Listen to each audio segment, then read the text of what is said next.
しいヒーローが夢の銀河を越えてきた地球の輝き守るため光の子供の君が来た変われじゃ大きく強くさあ歩けじゃパワーは全開僕らのグレートウルトラマングレート Hello, you are listening to Ultra Q, episode 134. I'm going for 4. I'm Red. I'm joined by Mel. That's what Camille said. Also, see you, Space Cowboy. See you, Space Guy. What happened to the chat? Anyway, also joined by Brad. Sometimes I think I got more in common with that Gigasaurus than I do everyone else. And then It's Ultraman so in the sky fun- goes, It's so funny watching this show and being like, wait, this is alright, and then the main character walks in. It's, This was the best they could get for him.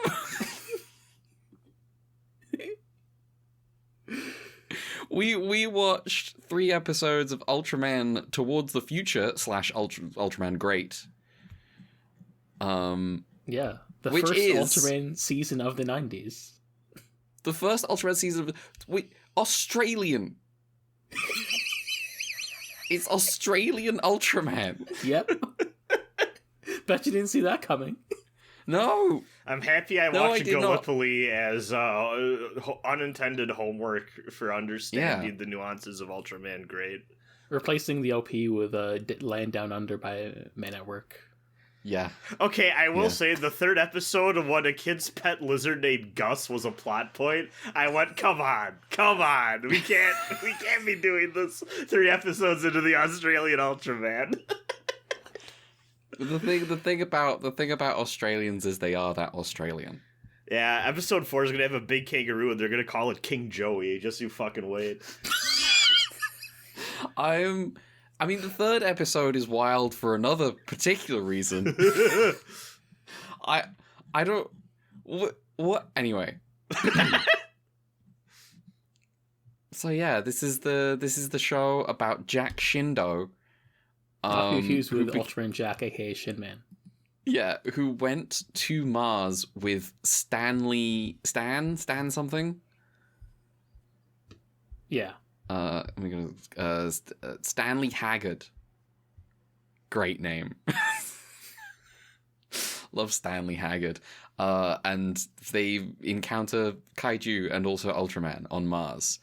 And then one, or perhaps both of them, it's definitely both of them, returns to Earth in some manner. And then there's going to be 13 episodes of this. Yeah. Yeah. Mel, how did this happen?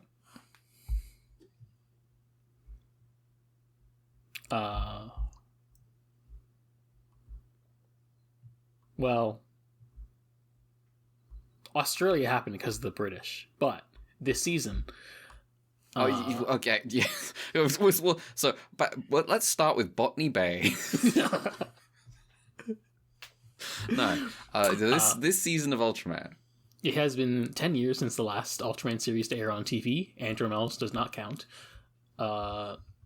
Even so, Super Eye has managed to at least keep fan interest in the franchise alive through re-release through movies, TV reruns, toys, books, those like daily shorts, clip shows that I talked about a few episodes back in the Ultraman Story Pod. Things like that. And of course, new in this previous decade of the 80s, home video, which is also important in helping keep things alive. In 1986, during the production of Ultraman USA, The Adventure Begins, which it didn't, Sakurai began work on a new project called New Ultraman, which is somehow still supposed to be on TBS. This project is overseen by Koichi Takano, Kazuo Mitsuda, and Kiyoshi Suzuki, the latter of who was a cinematographer on Ultra Q through to Leo, but had become a producer in Superaya since that time. However, this project would be shelved after 6 months, and then revived again in 1989 by Suzuki, with the goal of not only launching a new show, but also serving as sort of soft franchise reboots, trying to reimagine its core elements. They wanted to try and emphasize Ultraman's mysterious neighbor while also deliberately excluding the Ultra Brothers. Okay. Interestingly, the renewal in the Ultra Series fandom has led to fan communities putting out stuff like discussions in magazines, Dojin Works, coming up with their own original stories, things like that. With this in mind, Suzuki and Takano wanted to inject fresh new ideas in this project, on top of like making a kind of franchise reboot. So they basically went after young writers who had grown up watching Ultraman but never worked on the franchise before. These writers they brought on board, which maybe Brad did some bios on. I don't know.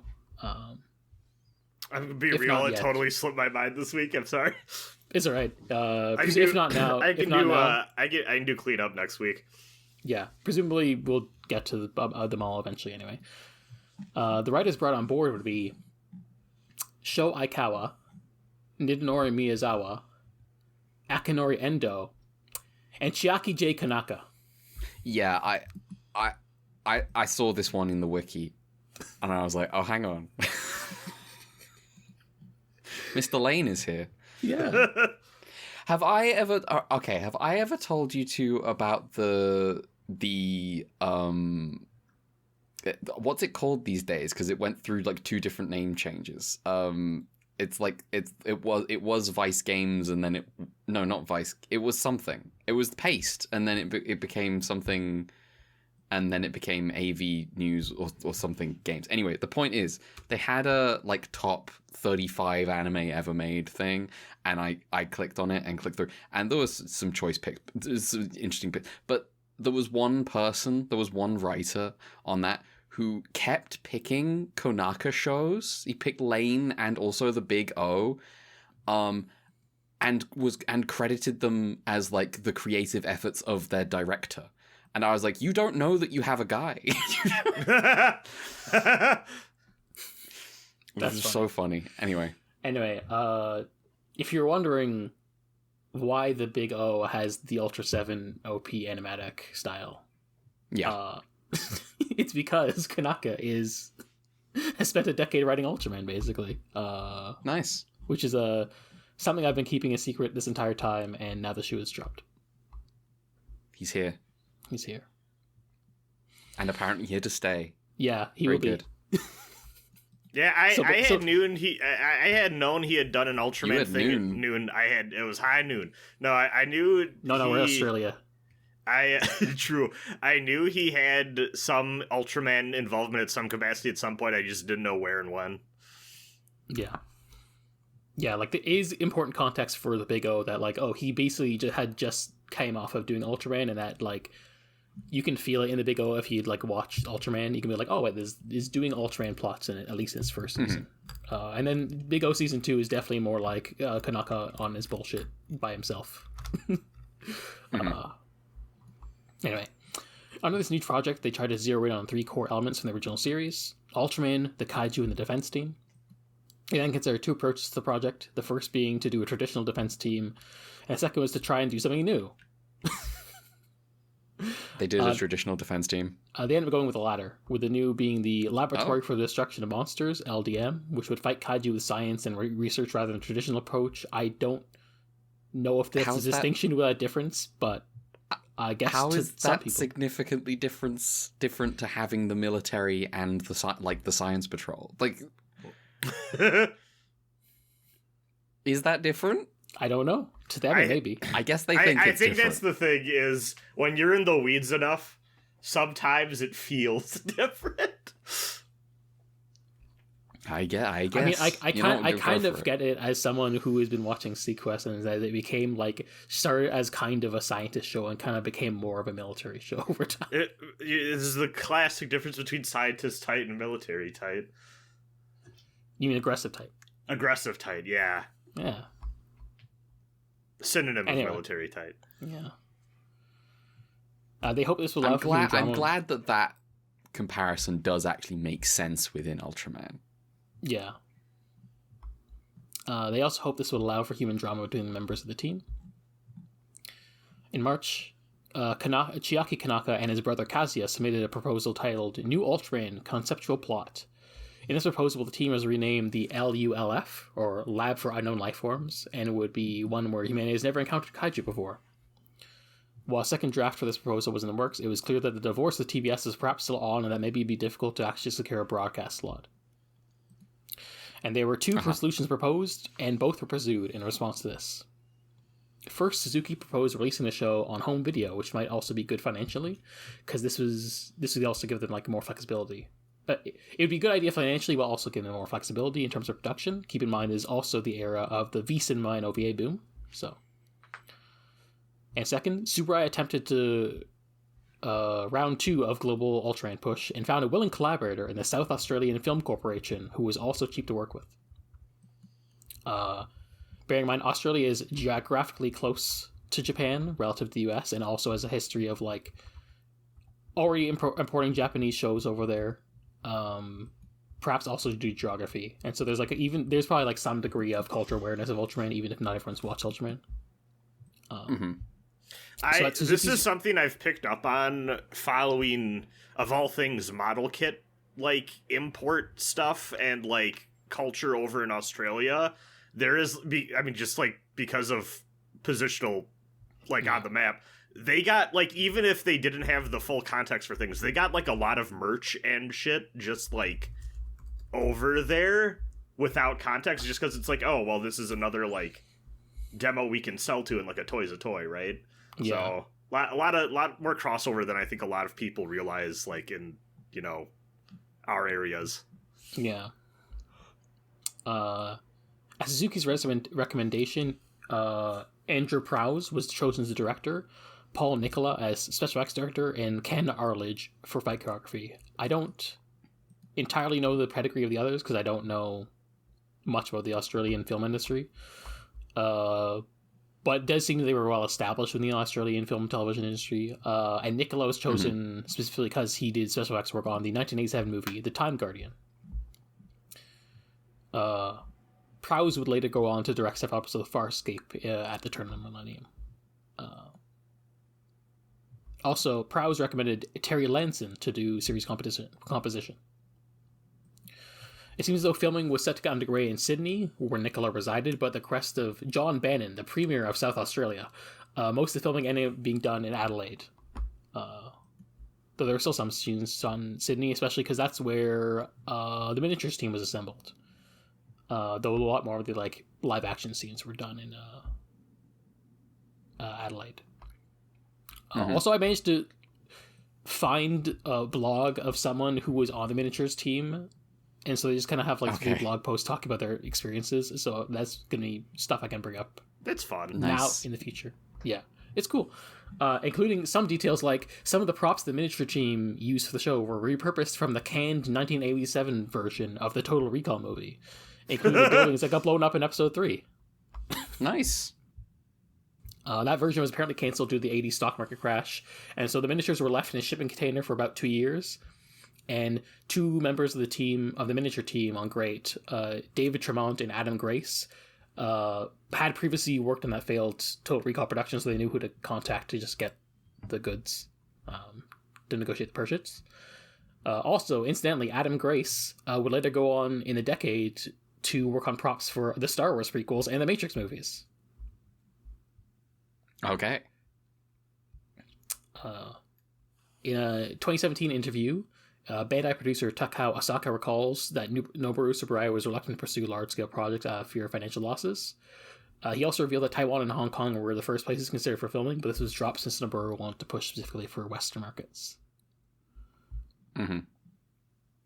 Anyway, once production plans were finalized, Shoei wrote the outline for a 6-episode series called Ultraman Divine Change.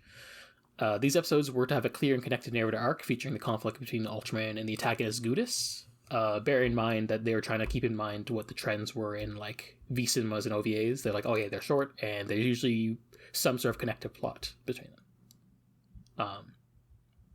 Additionally, in notes of the second draft, Ultraman seems to have belonged to a race of observers who watch over the evolution of life, but ultimately remain neutral. I wonder if we'll see this in the show, and I also wonder if where else we've seen this.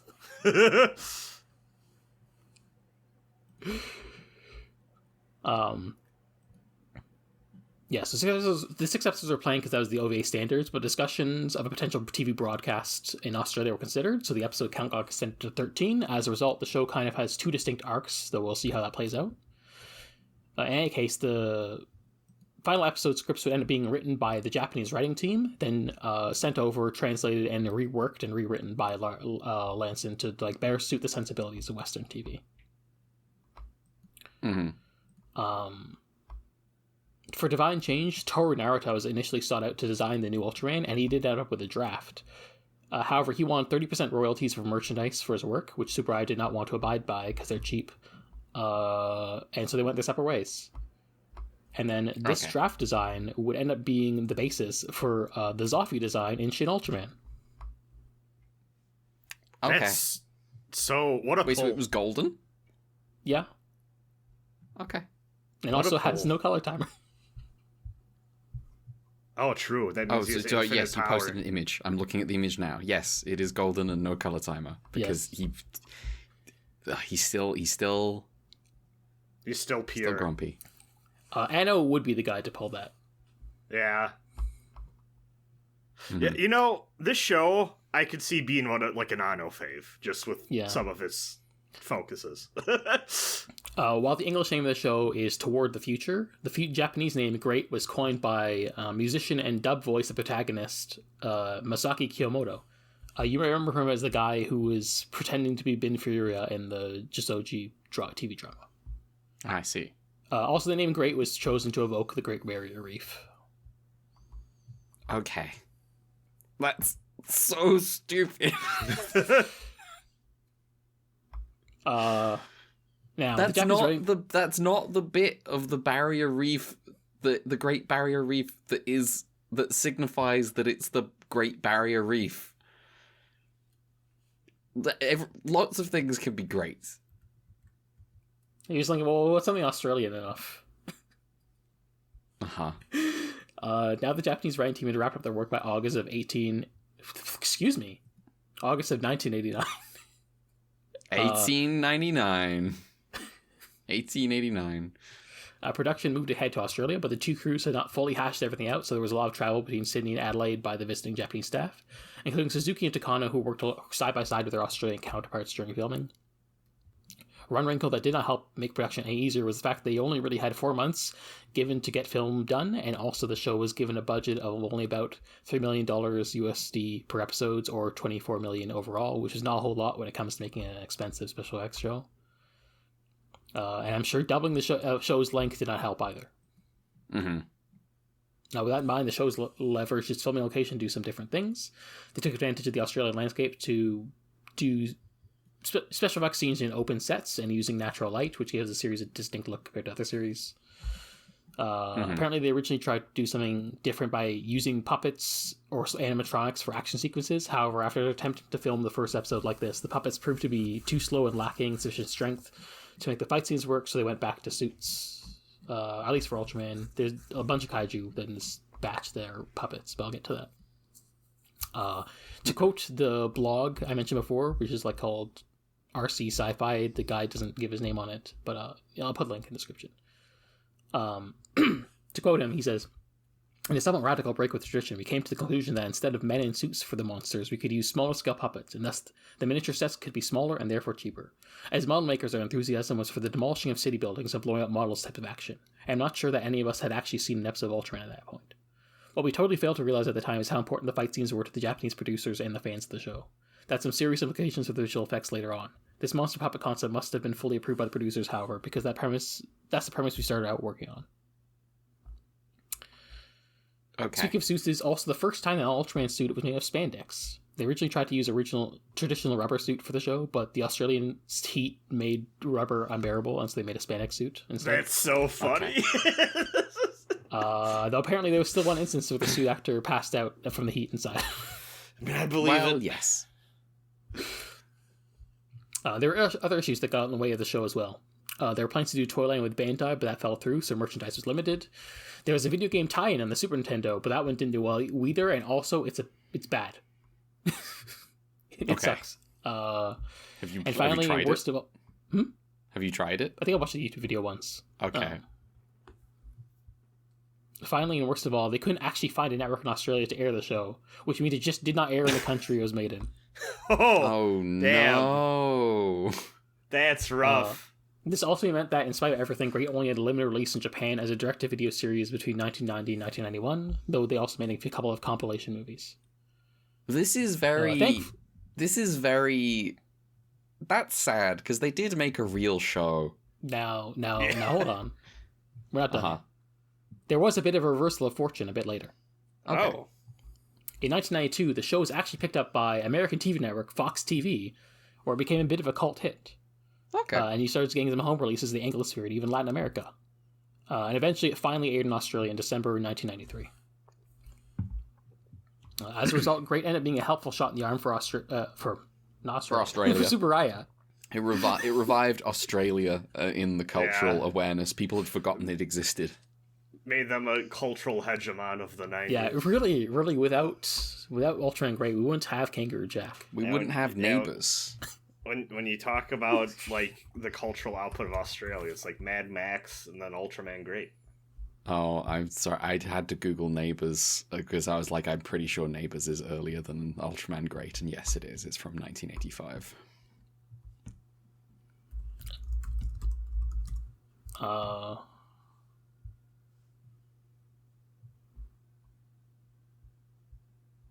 Well, anyway, I was gonna make a joke about You're the Voice, but I was also before Ultraman Great.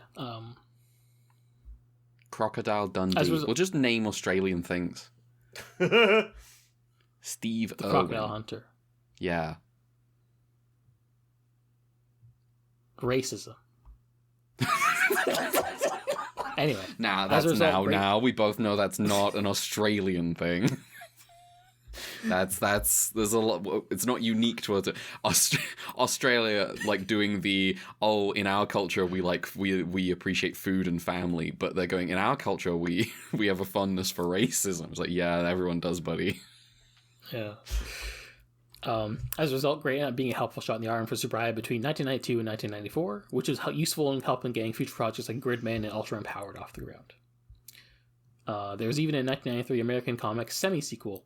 And also, incidentally, there was a manga adaptation in 1990 by Kazuhiko Shimomoto, who I believe was a protege of Shotaro Ishinomori, and also you can read this manga in English. So that's neat.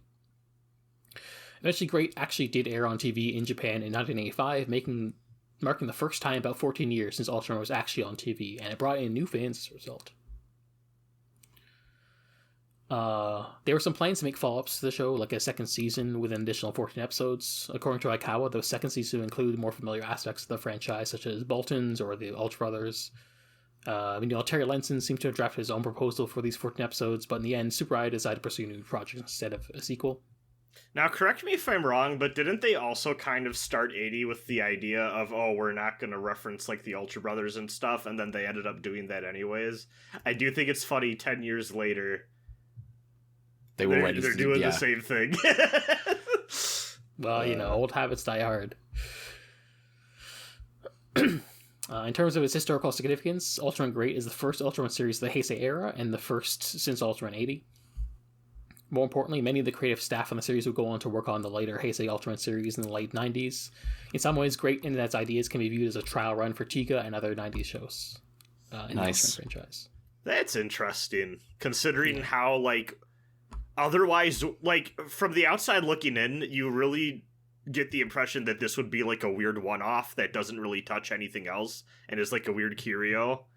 But, as, like, a trial run, that is... Yeah. More interesting. I think part of it is because, like, the main writing staff is Japanese, and it just got rewritten by, like, the English team. Yes. I did manage to pull the stuff for the first 3 episodes, because actually for 1 and 2 are basically the same team, basically. Yeah.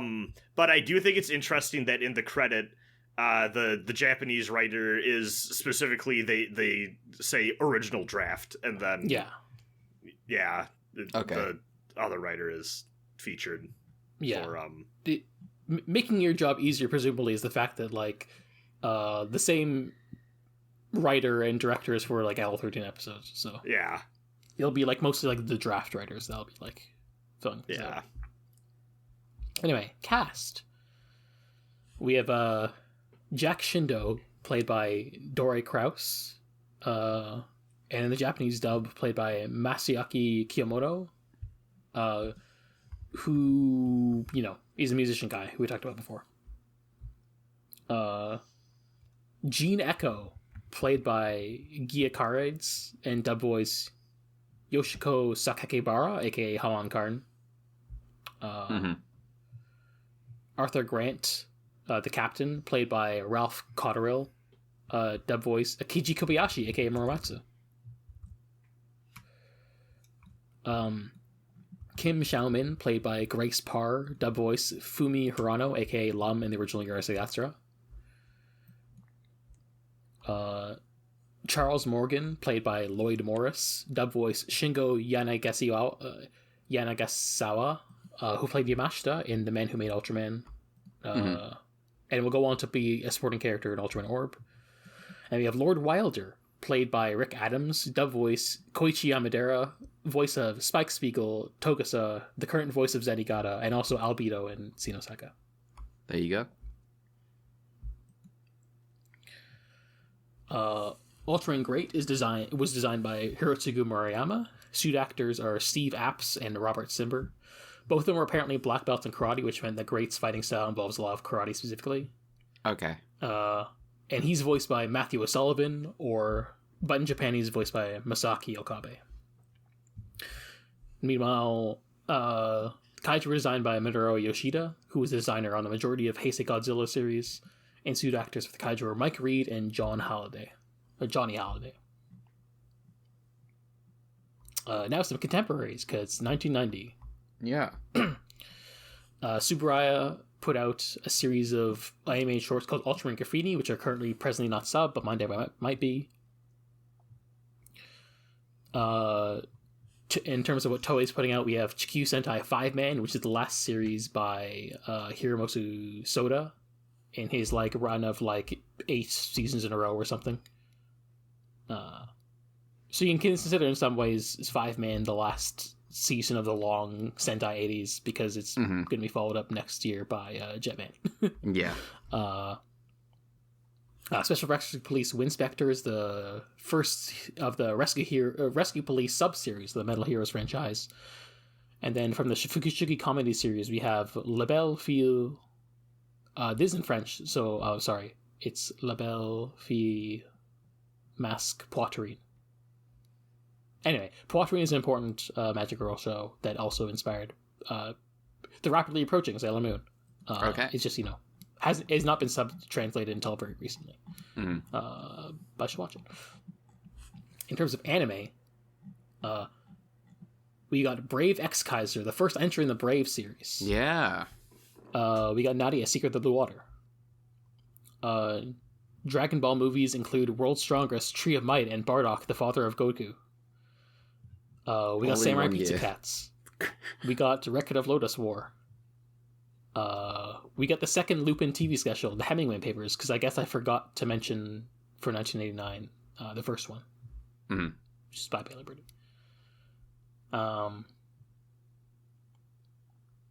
For manga, we got Battle Angel Alita, Crayon Shinchan, Yu Yu Hakusho, Slam Dunk, and Get a Robo Go, all starting this year. Shit is kicking off. Slam Dunk? Okay. I should read Slam Dunk. For like Western movies and TV, we got Home Alone, Total Recall, Teenage Mutant Ninja Turtles, the first movie, Hunt for Red October, Back to the Future 3, Sam Raimi's Darkman, Edward Scissorhands, Twin Peaks, The Simpsons, Law & Order, Captain Planet, and Tiny Toons Adventures. Culture, as I came to understand it as a wee lad, is shaping before my very eyes. Yeah. Some books released this year. We got Jurassic Park, Tahanu, and Shrek. Okay. One of these is not like the others. Yeah. Tahanu. Yes. As for games, the Super Famicom releases in Japan, and with it we get a slew of new games like Super Mario World, F-Zero, ActRaiser, and Final Fight. Sega also releases the Game Gear, while SNK releases the Neo Geo. On the NES we have Fire Emblem, the first game, Dr. Mario, Mega Man 3, Dragon Quest IV, Megami Tensei 2. Meanwhile, Sega puts out Fantasy Zero 3, Thunder Force 3, Michael Jackson's Moonwalker, and Musha Celeste. The first Final Fantasy releases in the US this year as well, and some other notable releases this year are Metal Gear 2, Secret of Monkey Island, Smash TV, Bonk's Adventure, Ultima 6, and the first Prince of Persia. Okay.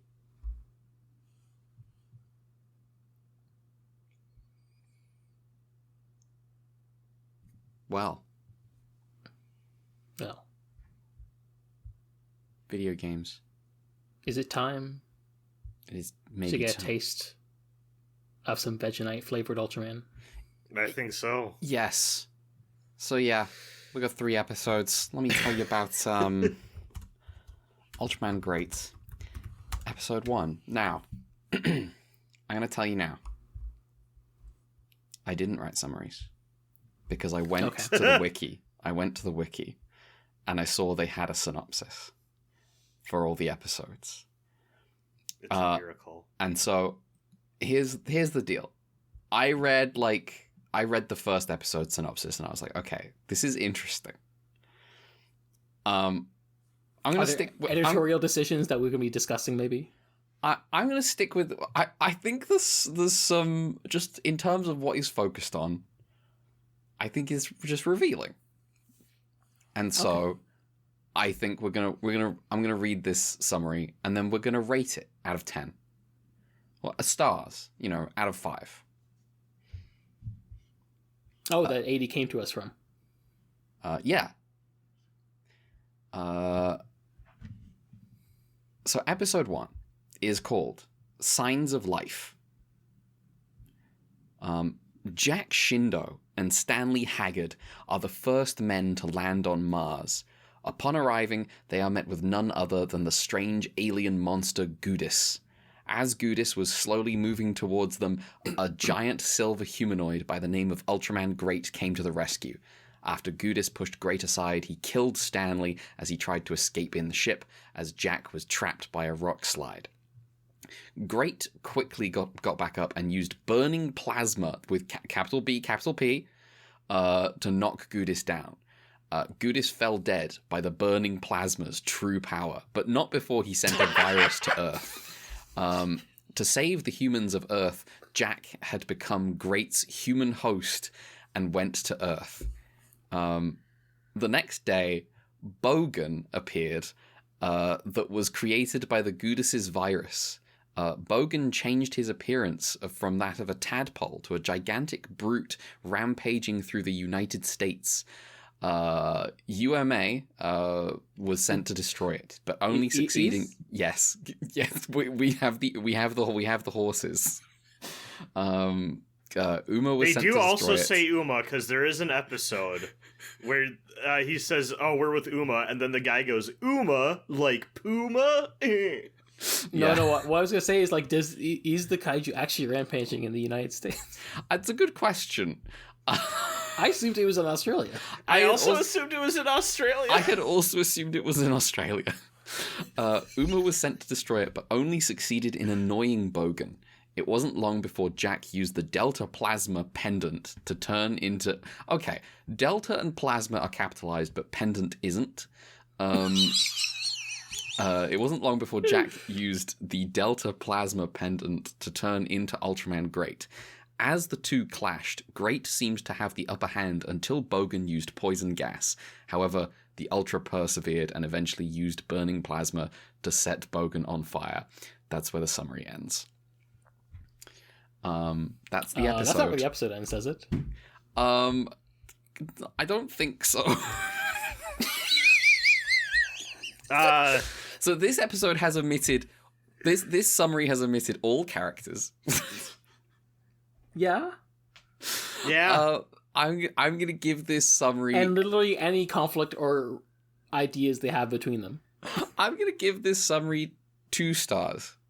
So yeah, what happens in this episode is we get the team are like at home are like, oh my god, the first guys on Mars are fucking dead. And then some like meteors fall to Earth and a kaiju starts attacking, and they're like, okay, we have to go fight these things. And those things. And the main character really is G-Reco, who is like Jack's love interest, it seems. As she's like recovering from the fact that Jack Shindo is fucking dead, and then he comes back. He rescues her or something, and she's like, "Oh my god, you're alive!" And he's like, I never asked for this. he goes fucking Deus Ex mode. I never asked for this. And he's like, what are you talking about? I have to go. And he turns into Ultraman and saves the day. And meanwhile, the captain Yeah. is like, I think we gotta kill Ultraman. I think the captain is like, we gotta kill Ultraman. And like, everyone's like, but he's like, savior from the stars. Yeah, he seems like he might be friendly, and he's like, yeah, sure. Sure. You tell yourself that. Then we got like the nerdy guy who gets made fun of by everyone. Yeah. Yeah. This also noticeably, this team has like 2 women, and both of them are pilots. That is true. That is true. They're both doing the piloting. The end of this episode, is it at the end of this episode that Jean is like, oh, I can tell you're secretly Ultraman? I feel like I got that bit of a vibe, but they really like they really are coy with it. Like, they don't, it's like, it feels like it could go either way. Okay.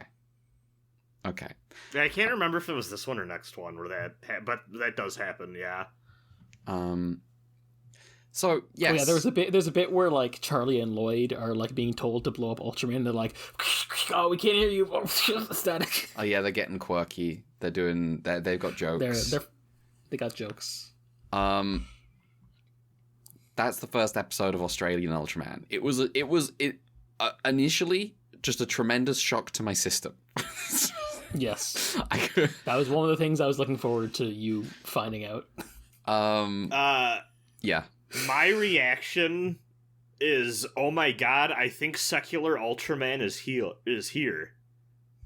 Secular because Ultraman.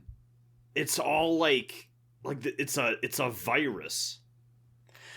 That's true. Gudis is a virus, and like, mm-hmm. So Ultraman's the cure.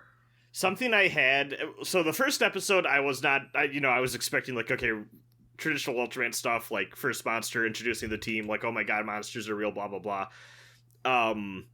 But I, with that in mind, I was like, how are they? Because this is now that we don't have the 80 thing anymore of like, oh well, like people's emotions matter and are impacting things. Like, what are they gonna do with, like, is the virus gonna be infecting a new thing every week? And sure enough, that's kind of the setup here. Mm-hmm. But sometimes the virus is powered by the darkness in people's hearts, as we will see. Oh, when you lose your lizard pet. Yes. Yeah. And you summon a giant lizard to destroy the city or something. Yeah. And then you die. Maybe. We don't even...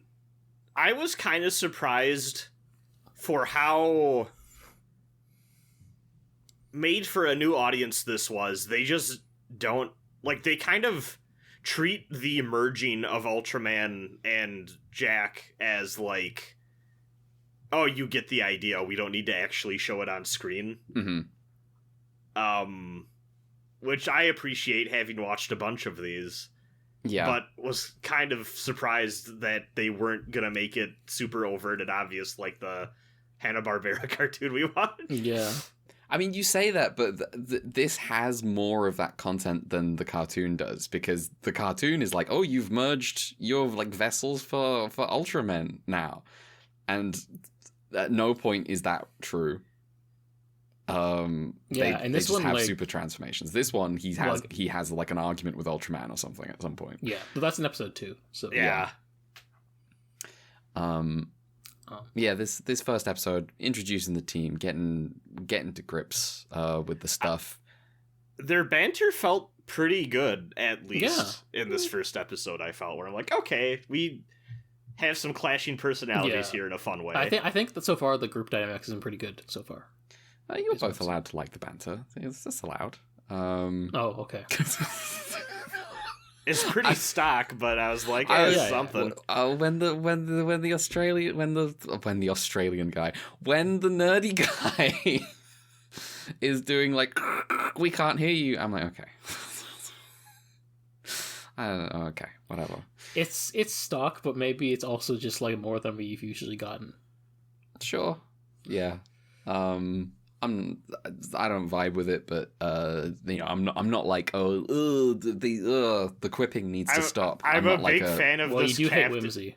I'm a big fan of this captain having a dual personality of being really like gun-toting, but then also when like seeing a vision of beauty, quoting Shakespeare to like show his hidden depths as a person. I think it's really funny.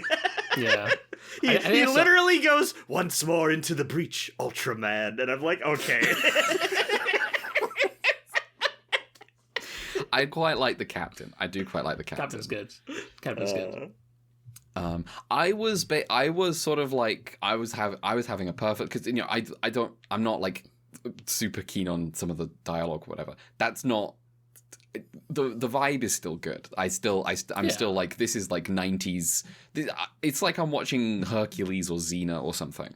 There's definitely like, yeah, it feels like one of those. Definitely in the milieu of like 90s TV sci-fi. Yeah, and so I was having a good time, just in terms of like, this is like a mode of television that I haven't seen in years, and I'm like, oh, nice. We are getting rapidly closer to like, oh, I'm coming back home from school and like my sister's watching Smallville, like mode of television. Yeah. I mean, TNG is already on TV, so you know. Yeah.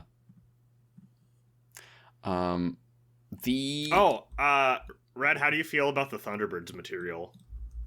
The Thunderbirds material is quite good. I like the launch on the, what are they called? They keep saying the word, and I'm like, you can't be calling it that, because it sounds like they're calling them Hummers. Not sure. For the jets. And maybe that's what they're called. I don't know. But I have the Wikipedia open. Surely they have a list of vehicles. You'd hope.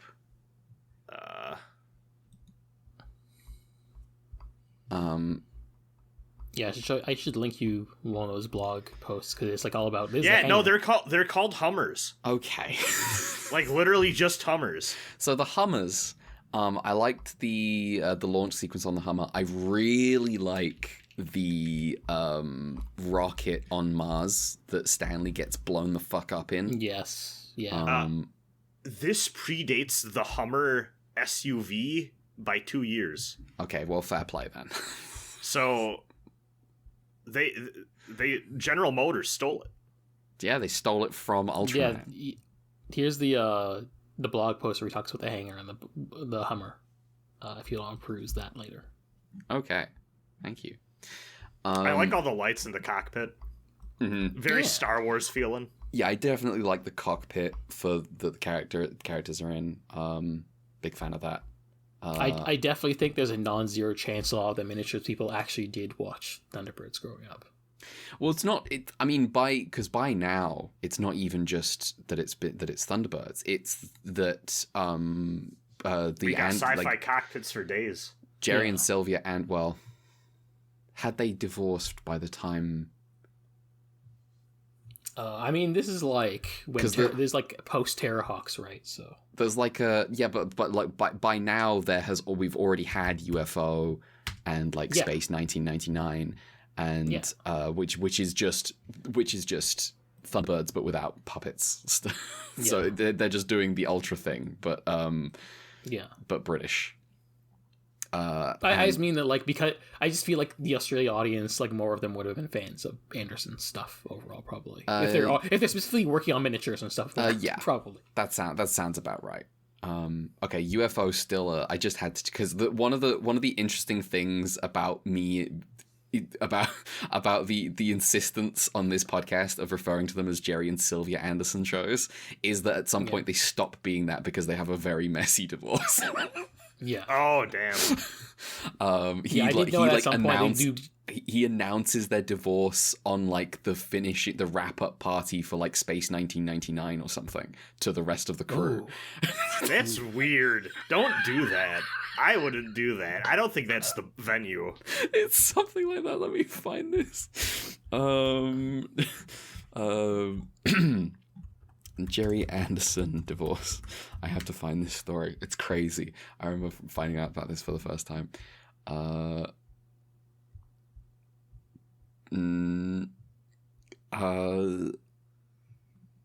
I can't find this. Okay, the relationship concluded when the first series of Space 1999 wrapped during 1975. So yes, I think that's where that story comes from. Is the finishing, the wrap up party for that. He's like tells the rest of the crew, I'd just like to make a quick announcement.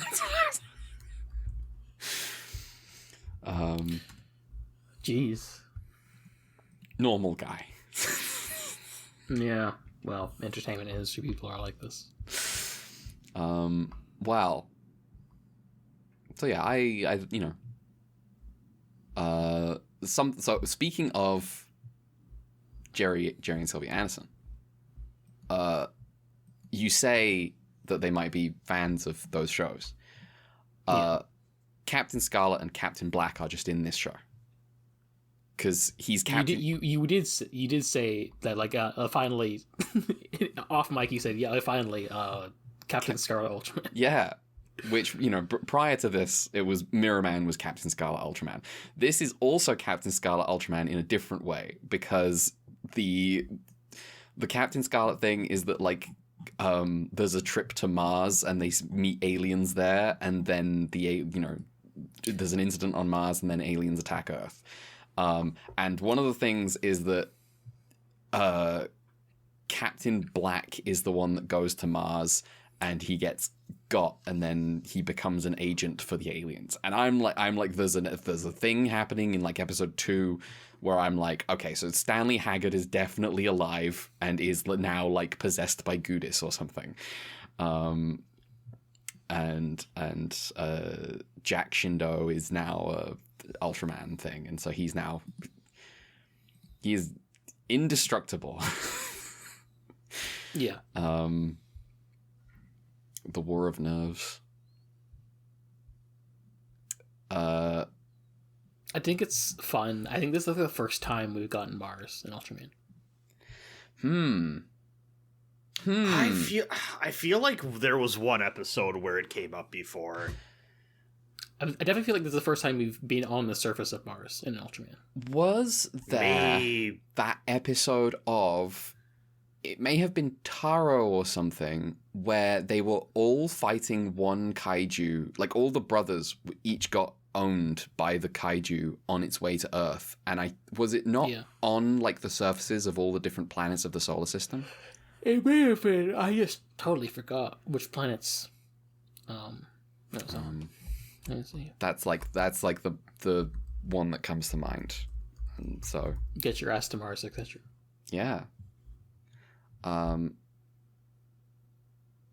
I thought this episode was fun. I'm like, but then I'm like invested in like the Gene stuff. I'm like, this is basically our main character, and Jack walks back into the show, and his performance is hilarious.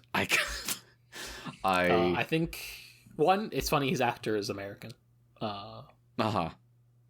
And two, it does seem like he didn't really have a long acting career after this. So when I looked up his bio, and it seems like he kind of left the industry not long after this and became like a wine guy. Okay. Jack Shindo, wine sommelier. Yeah. Because like Gene's Gene is conveying grief, and the fact that she has duties in the middle of this grief, and then Jack walks back into the show, and he's like doing bad Adam Cardboard. Jensen.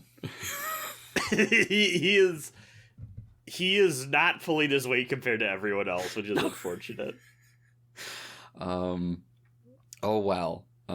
He just doesn't have the charisma. No. It's he's doing in like the second episode. You don't know the Goodest like I do.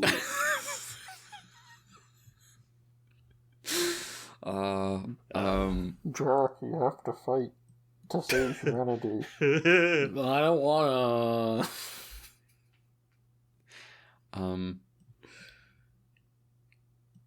Yeah, I don't have much else to say about the rest of the crew. do we want to talk about the directors and writers? Yes. Yeah. Because I did manage to salvage this. Yes. Despite not doing my homework. Director, as Mel said, seems like for every episode of this, is Andrew Prouse, who has a very skim Wikipedia page. Is an Australian editor, writer, and director. His two notable sentences on here, well, I guess three, actually, because I didn't register this first time I skimmed it. Nominated for Best Editing at the 1986 AFI Awards for playing Beady Bow. And then he also co-produced a television movie that I think was spun off into a mini-series. Oh, it's a 2-part mini-series about the band In Excess, which is a name I've definitely heard before. I don't think I can name one of their songs, but apparently they made like a mini-series about the band called In Excess Never Tear Us Apart. Mm-hmm. That was pretty well received and popular. And then he died in 2018. Well, R.I.P. And like I said, he apparently did a bunch of stuff for Farscape, including like the pilot, from what I researched. Yeah, other things he worked on, apparently a action thriller called Demon Stone, which I feel like is a name I've heard before, but I don't think I've seen. What do you mean you think that's a name you've heard before? You play fantasy RPGs. The Demon Stone. The Demon Stone. It's been in our family for generations. This is Bane again. Fuck. Bane is the Bane as the villain of Echo Knight. The Red Stone.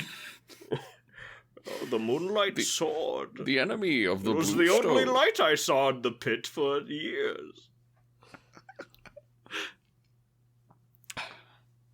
But yeah, he did a bunch of random things. He did Midnight Spares, a lot of action films. It looks like action thriller called Run Chrissy Run. The Siege at Firebase Gloria, which is a war film, looks like, from the 80s. Yeah, a lot of this is a big action guy. The Time Guardian, a sci-fi action film. Yeah, that was the one by the special effects actor did. And Carrie Fisher was apparently in this. Huh. Oh, damn.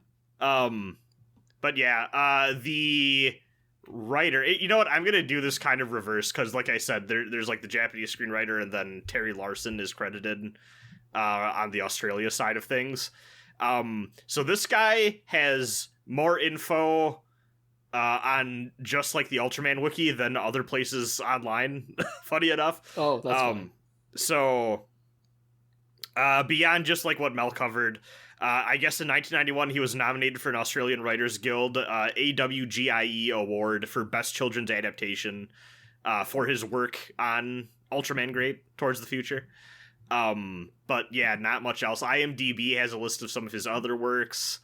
Looks like he was on the show Children's Hospital, TV series called 5 Times Dizzy, A Country Practice, Winners, just a bunch of random TV shows and things. Wild Side, involved in these in various capacities. Some of these he's on for just an episode. Sometimes he's doing up to 12.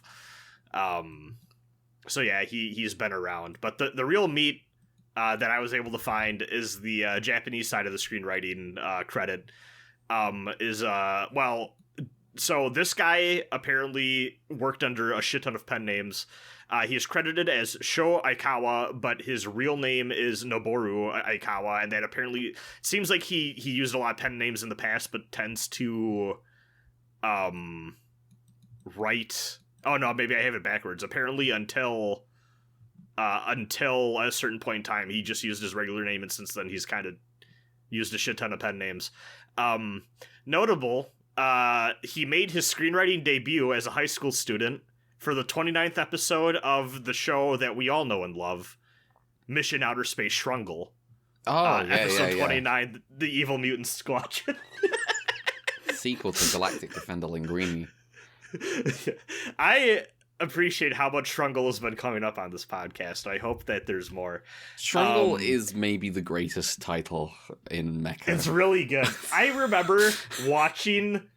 I have this show on my Plex, and I remember, I think last summer, turning on the first episode one lazy afternoon and going, oh, that wasn't very good. I don't think I'm going to watch the rest. But maybe I got to go back. It's just so good that you get things like Galliant, Leisner, Shrungle. So something I did find while poking away at this guy's bio is that he was this is a magazine writer guy who is one of those dudes who is involved in that sphere and then makes his way into the industry, seemingly using that as leverage to network and make connections and stuff. So notably, he wrote and contributed for a quarterly magazine on Japanese special effects that was published by Hobby Japan. And to clarify, this is more broadly special effects, not just tokusatsu, it seems. So it's covering, it seems like even things beyond toku shows on the time and doing movie special effects and practical effects and that sort of thing. But there was a few interesting, notably, there was a few, a list of notable publications and stuff, and there was some interesting stuff in here. It seems like Shozo Uehara had a serialized story thing running in here. Some other people had, there's some Ultraman Tiga stuff. Konaka had a column on here himself talking about, explanation for special effects and some of his own work. But then the most notable thing to us is apparently Kazuho Mitsuda, for an article, wrote The Men Who Saw the Ultra Star, which is a narrative account of the production status of works that he was involved in, including Ultra 7 and Horror Theater Unbalance. Okay. As well as business developments in China at the time he was involved in the industry. Which I'm curious what that has to do with anything, but maybe they got stuff going off the ground there and it didn't quite pan out or what happened. So yeah, just an interesting little footnote. But going back to the guy, he also participated in a hobby magazine I'm familiar with, B Club, and was notable for doing a book for them called A Book to Enjoy Zeta Gundam 10 Times More. Okay.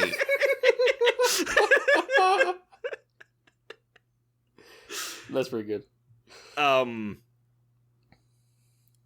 Let's see. He began to work full-time as a scriptwriter, moving from the magazine space in the mid-1980s, contributing to different OVAs.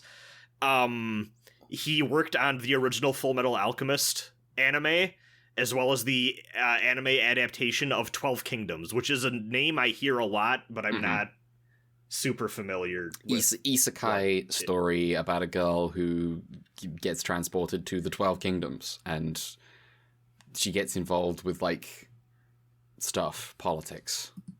Okay. Yeah, that makes sense. I'm assuming this is a little three. Oh yeah, it looks like it's a little Three Kingdoms-y too.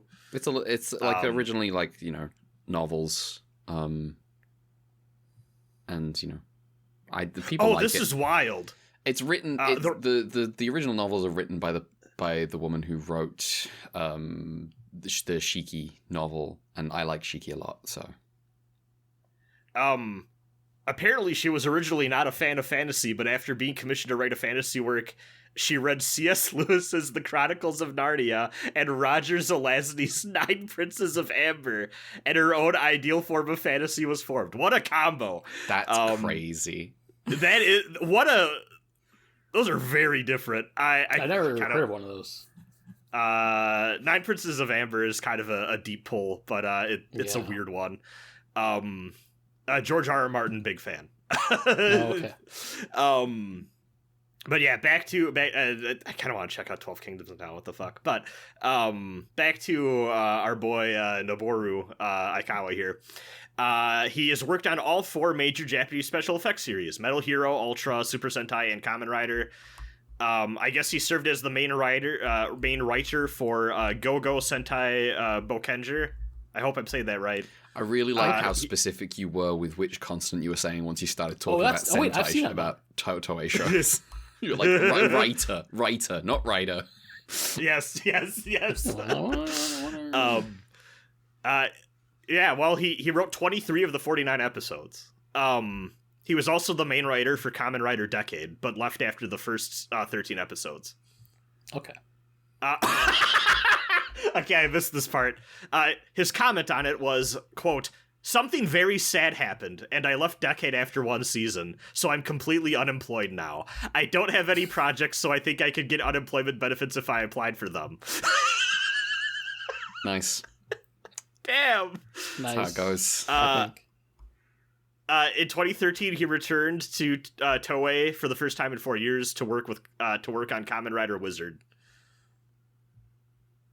The episode he worked on not only featured Decade making a guest appearance, but also featured a special episode in which he and the main character, Wizard, met face to face. Okay. Yeah. I guess he also worked on, he worked on Hades Project, Zeroimer, a few other things he wrote Concrete Revolution, which I've also watched. Oh. Yeah, just a lot of he random... wrote Martian's successor to Nadesco.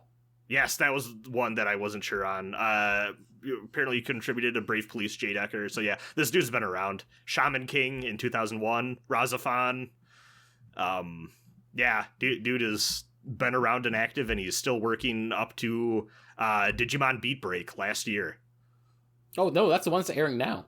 Oh, yeah, it was listed as 2025. I guess that makes sense because it's going... He's writing that? Damn. I mean, he's at least writing episodes for it. Okay, yeah, I wasn't sure what the head writer for Beat Break was. It's been a long time since I've watched Razafon.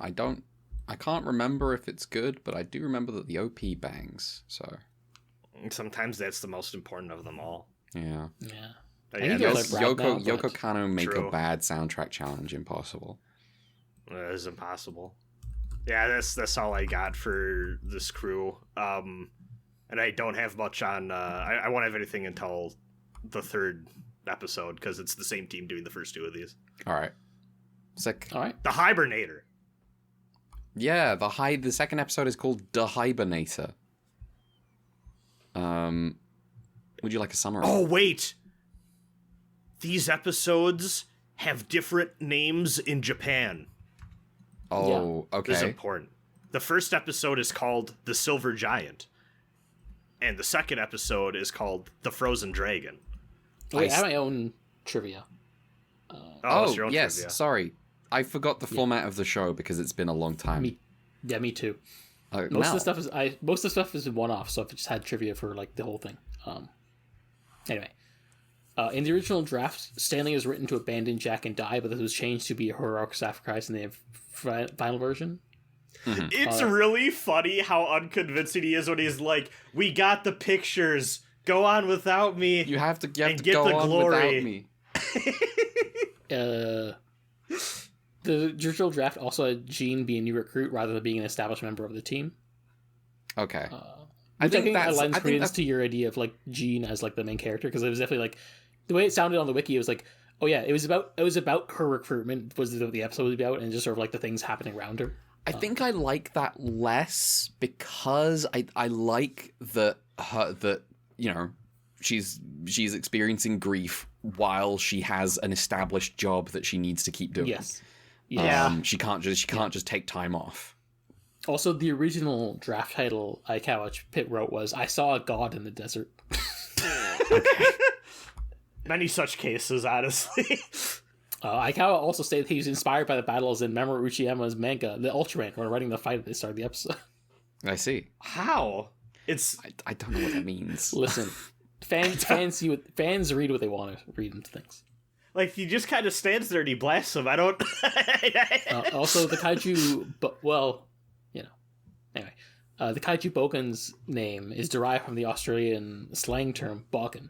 Well, yeah, but this is is that just spelled Bogan? Yes. Yeah, but yeah, the Bogan. But this is like an Australian. I was like, you can't. What do you mean you've named the kaiju Bogan? What are you talking about? What does it mean? I don't know. I just know it's I think it's used to describe a person with a working class background. I think when I looked it up, just to be sure, like the British equivalent would be chav. Okay. Well, yes. Oh, imagine the British kaiju named Chav. Ultraman was a mistake. The Japanese name is Burroughs, which sounds like Burroughs. Yeah. I guess not surprising they didn't name the kaiju Boken in Japan. Oh man. Well, this poor kaiju is getting called a Bogan. Come on.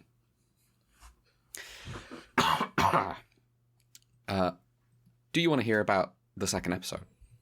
Sure, if you insist. Yeah. Episode 2. An ancient being living in stasis for millions of years, Gigasaurus, was frozen under the ice of the Arctic until the Gudis virus began to warm up the Arctic, and Gigasaurus was soon discovered by Uma. That's one sentence. One day his icy... with no punctuation. One day his icy prison began to slowly melt and his cells began to reproduce at a bizarre rate.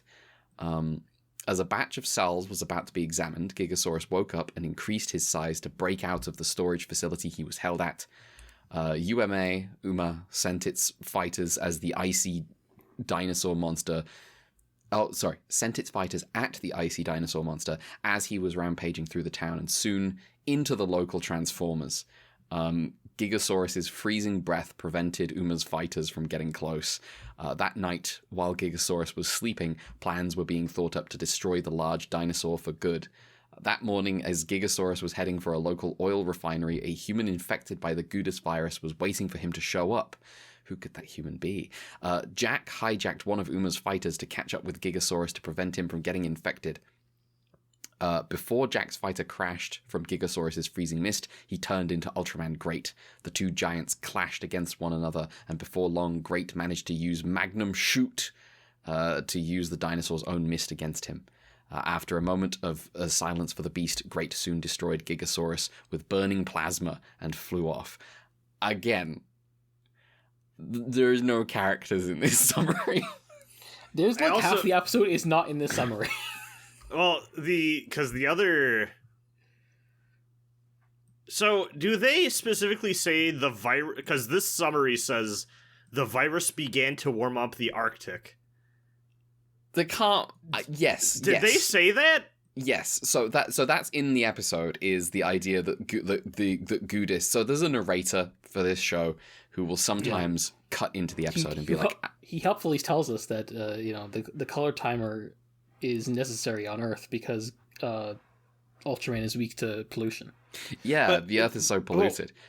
Did they specifically say, though, because I remember the part where he's talking about, like, the polar ice caps are melting, but did he specifically say it's because of the virus that they're melting, or yes, just because... he does, which is a very funny combination with also saying, also the Earth is polluted. Yes. Yeah, I've read in my production notes that this series is notable for having environmental focus, which I think makes sense, because it's like that's when 90s environmentalism starts to kick off, but also I think it's a case of maybe not thinking things through enough, where it's like, well, we have to take care of Earth because the alien virus is the thing that's causing the whole Now, which is not a thing that they intended, but you know. I'm starting to wonder, do you think it has become enough of a hot button issue at this point in 1990 that they wrote it that way to deflect, like, angry parents calling in to whatever channel this landed on? I don't know if that started yet. I don't know if... I don't know when does global warming become something that people are upset about hearing about? Yeah. Unsure. I mean, maybe immediately. I suppose it is a fundamentally upsetting thing to hear. Yeah. See, the problem is when I'm looking this up, all I get is, like, the American. Yeah. Yeah. So, but it does. Okay, this seems, because, like, it seems like there's a wave of this, of, like, 1970s is where you start to see more radical action, but then late 90s is when it becomes, like, culture war issue, if that makes sense. Yeah, that makes sense. Which does track with, like, my memory, but, like, I was a fun child at the time, so I wasn't sure how far back before I was around that people were talking about this shit the way they did. Mm-hmm. So, yeah, maybe not yet. So, it with that in mind, weird choice to make the ice caps melting an alien thing. Yeah, like, I think, like, the intention was we have to care about the environment, but not thinking about the implications of saying that aliens did it. Lol. So yeah, this summary does just skip the first half of the episode. Yeah, like, where there's, like, intelligence service guys got the kaiju, and then there's, like, bureaucracy. Yeah, they're having to the head guy for Uma is, like, someone telling the intelligence service has called, like, and he says, that's a contradiction in terms or something, and he's like, they're feuding, they're doing the Section 9 shit, Yeah. and they're like, you have to keep this kaiju cold. You absolutely have to do that. And then they fail to do that because of sabotage from a guy who's definitely the Captain Black version of Stanley Haggard.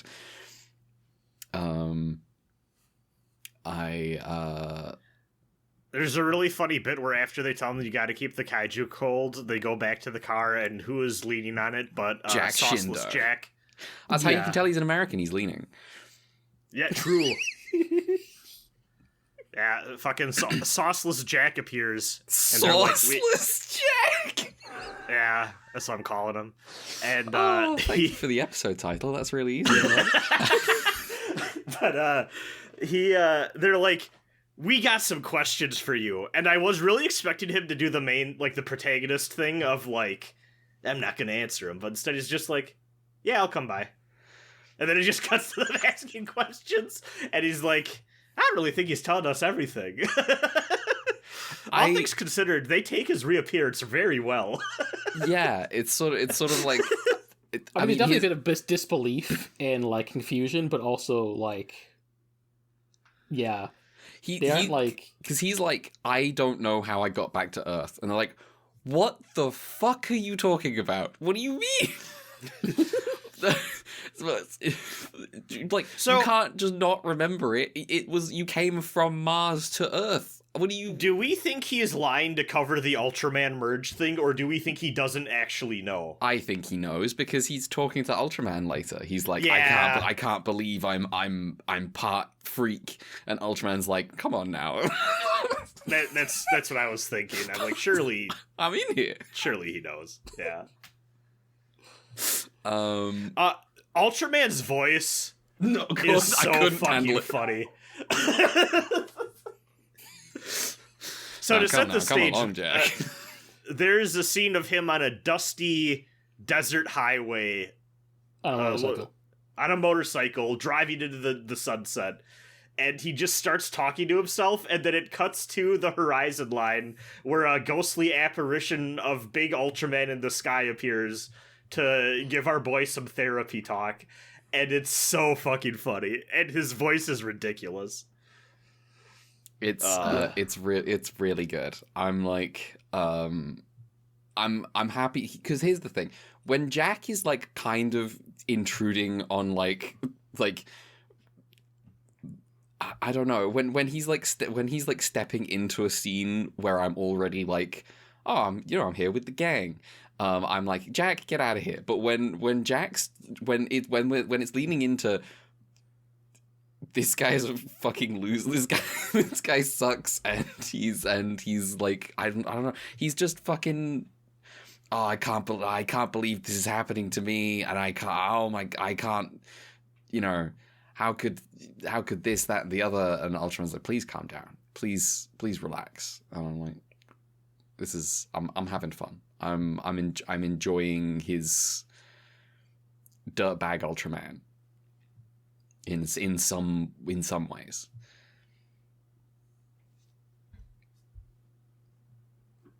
He does get employed into the team in this episode. Yeah. He wasn't part of the team before. He was just an astronaut. Yeah. It's like they make it like a point of being like, well, we want to keep an eye on him, so you know. I guess we'll get Jean to try and recruit him, and she's like, I don't feel good about being used in this way. Yes, because they're like, you can use your wiles and get your womanly wiles and get him into the team. He words it something like, "You're close to him. What about getting closer?" Ridiculous. Yeah, we're in the arc of Ultra series about shitty bosses asking too much of their subordinates. We are, man. That movie's really good last week. I'm still in the afterglow. I'm like, that's a fucking good movie. Yeah. Yeah, there's a whole bit where they have like they watch the kaiju at night and then like question whether they save it, and then also Jack shows up while Jean is making like meals, and he's like, I can help you because she like destroyed her hands in a crash. Mm-hmm. I don't know. There's stuff going on there, I guess. Yeah, I mean, they've got like they're like a love interest thing, and you know she's getting pressured into. So it's kind of this, you know, that sort of situation where she's already kind of interested in him, and someone else, you know, her boss makes it weird, and like you know, she now feels like if she makes any kind of approach, she's trying to like lure him into the team, which is not actually the case, but it's you know, he's like, I don't want to join the team because I don't want to kill the kaiju, and then he proceeds to do it anyway. It's sort of I'm finding the sort of gesturing at like the idea of like the, you know, the difference between trying to kill the kaiju and trying to save the kaiju interesting in this show, in that anyone who expresses an opinion on this doesn't seem to express an opinion that is at all related to reality. Because Jack is like, how could you know, we got to save the kaiju, and Jean's like, well, yeah, we were keeping the kaiju like on ice, and you know, but now it's rampaging around the city, so we should probably destroy it. Just, how dare, you know, it could be the key to like resisting Gudis, the influence of Gudis. And then he comes back and he's in the base and he's like, yeah, so Gudis is like the defense mechanism of Mars, and now it came to Earth because we attacked on Mars. And everyone's like, what? Yeah.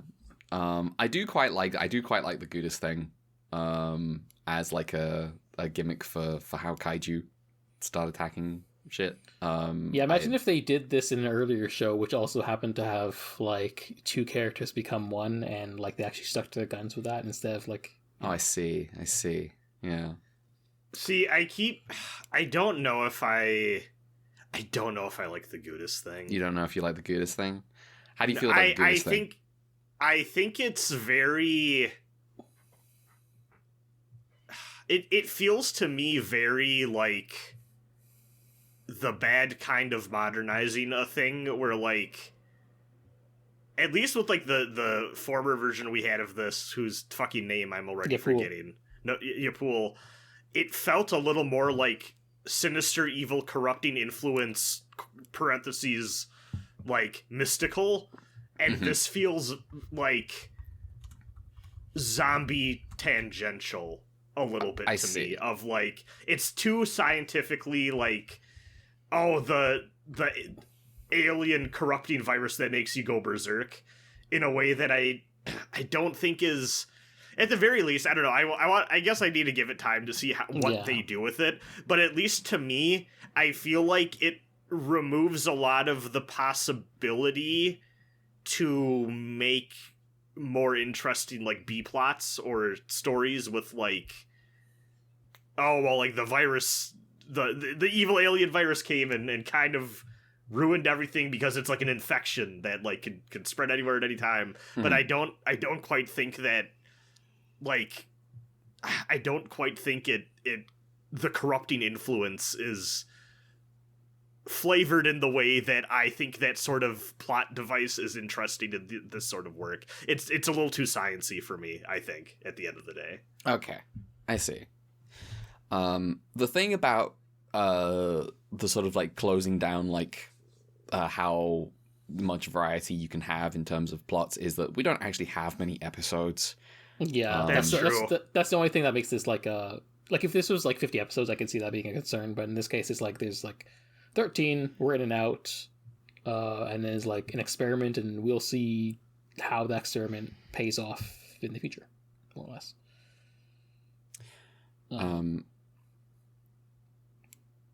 Yeah, I'm not sure how. I think ultimately, I'm kind of like. I think Gudis is fun in terms of like,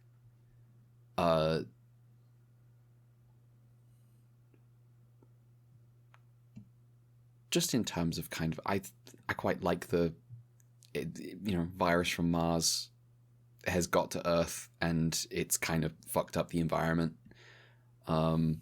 It just kind of has like a natural disaster feel to it in some way, even though it's sinister, even though you've got like. Maybe the fact that it's sinister is sabotages the natural disaster feel of it, maybe. I want completely devoid from reality voice. I want us to be the reason that the environment's ruined. I think you're making shit up. I don't think that's real. I do like that we have Captain Black though.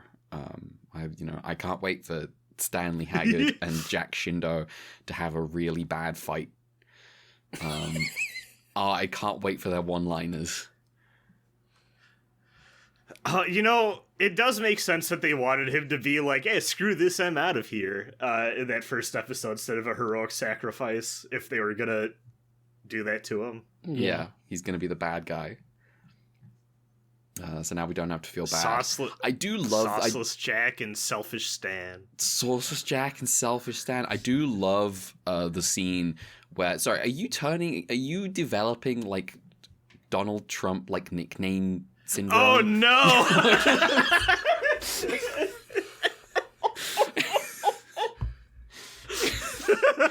Like just assigning people nicknames.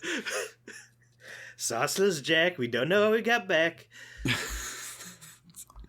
We're gonna find out.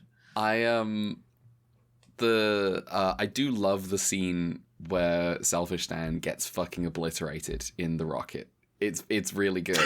He's like he hits the launch buttons watching the countdown while the giant alien approaches, and he's just I did kind of expect, like, oh, to save his friend, he is going to merge with Ultraman. And no, he just dies.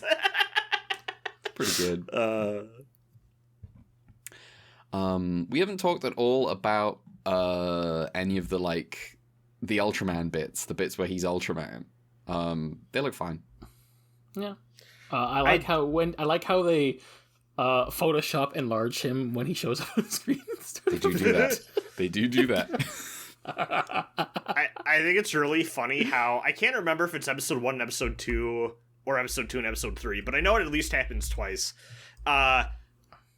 We get 2 scenes, like fight scenes back to back of like big like area breath type attack thing, and then it's like, oh no, is Ultraman eating shit? And then he just like puts his hands together and then like takes the energy and makes it into like a ball and then shoots it back. He does do this twice in a row. It is very 90s to me. I can't explain why, but that's the move. It's the, what's the name? The something shoot, Mac shoot or something. Magnum shoot. That's what it's called. It's got a name, capital M, capital S, Magnum shoot. That's an ability of his. He can absorb things and then shoot it back. Ain't that the shit that like Yoda does to Dooku? Magnum shoot? I mean, at some point I think Yoda takes electricity and shoots it back. Oh, he does. Sorry, yes. He does reflect. He does cast Reflaga. What the fuck is it called? Reflect something. Yeah. Anyway, he does cast. He does do that. I think the fights are fine. I do appreciate. This is a little touch, but I do feel like, especially towards the second half of Showa, we got a little more gun shy about Ultraman pushing monsters into buildings and making it very, very explicit that like the monster was the one responsible for hurting these buildings. There is a scene where he just takes a swing at, I think in this episode, where he takes a swing at the monster and it just like hits right against the side of a skyscraper. And just presumably murders hundreds of people that we don't hear about. He doesn't feel any guilt about that, really.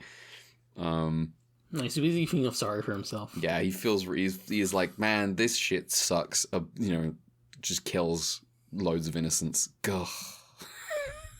I like there was a shot of like the evacuation scene and you just see Jack in there. Yeah. He should have been doing the bat fleck, the running against all the people running away.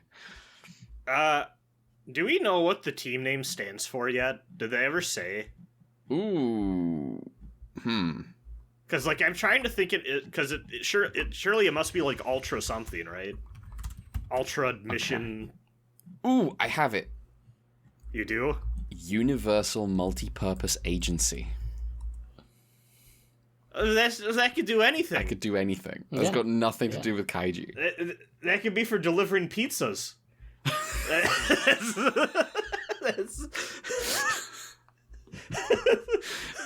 They're giving fun to anything these days. Holy shit. Jack Shindo showing up at my door to deliver a pizza. I never asked for this. Jack, this pizza has no sauce. It's only cheese and crust. Surely you didn't take the sauce because you don't got any. No. They're based in the South Pacific. Stands around the corners sipping up the sauce. We have a science patrol situation. The headquarters of UMA is located on the mainland of the United States with 13 branch offices established in various parts of the world, including the South Pacific, which is where our heroes are based. I see. Yeah, and it's very noticeable CG whenever they show a plane going back to the base. Absolutely. Oh, it's great. I love the island shot. They do reference to like, back on the mainland, and I'm just like, I find it really funny that they gave these guys like a big island base. Now, you know what? We're back on that's Thunderbirds. That's all. Whenever the mecha crew are based on an island base, that's Thunderbirds, baby. That's Tracy Island. I do remember this from the one episode I watched. Yeah. and the palm trees fold away so that Thunderbird 2 can launch. Man, Thunderbird's so cool. Yeah. Who made this episode? The same people. Oh, so yes. It was directed by... I had the episode up, and then I lost it. It is directed by Andrew Pross, and then written by Sho Aikawa for the original draft, and then Terry Larson came in for the second half of the writing process. Okay. Mal. So in Sho Aikawa's original concept, the story centered on an accident during Uma's transport of the kaiju, which caused the ice around it to melt. The kaiju only is awake during the day and sleeps at night, and is simply trying to return to its ocean, to the ocean, its home. Jack realizes and tries to stop the Uma from attacking, but fails. In the end, the lifeless body is seen floating in the ocean. And then the episode was supposed to end with the Uma members wondering what the kaiju were thinking when Frozen and Jack realized maybe it was dreaming or something. I don't know. Okay. And then the intelligence services guy was apparently named Ike and was supposed to die halfway through the episode originally, which I think you can notice because there was a scene where I'm like, is he going to die here? And he does not, but I was like thinking. Yeah. Also, the Gigasaurus here is a puppet with his legs operated via like levers and cables coming up from underneath. It's cool. Yeah. We like puppets. Yeah.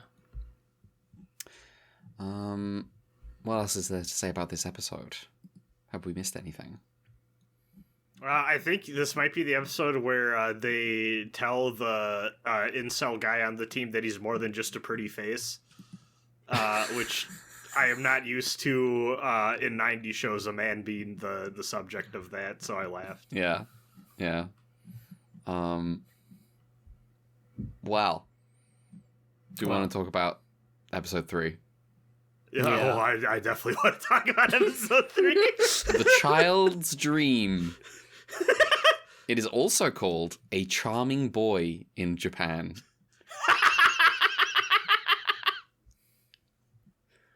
One night, an abandoned carnival was reactivated by unknown circumstances. The local police went Hold to on. Yep, yeah. Mm-hmm. It's so late.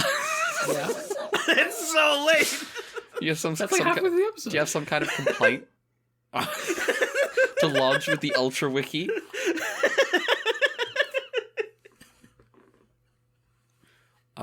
Yes, I take umbrage with this. Don't worry. When Tiga rolls around, I will be doing my full job. One night, an abandoned carnival was reactivated by unknown circumstances. The local police went to check it out, only to be scared out of their minds by the monster G-Reco. They did feel like a jump scare in this episode. Right? Yeah. I love scared out of their minds. Before they could inflict any damage, Gericodon ran away from the scene. Little did anyone suspect it was a creature summoned by a Gudis device found by a boy named Jimmy. I'm going to interrupt the summary to explain who Jimmy is.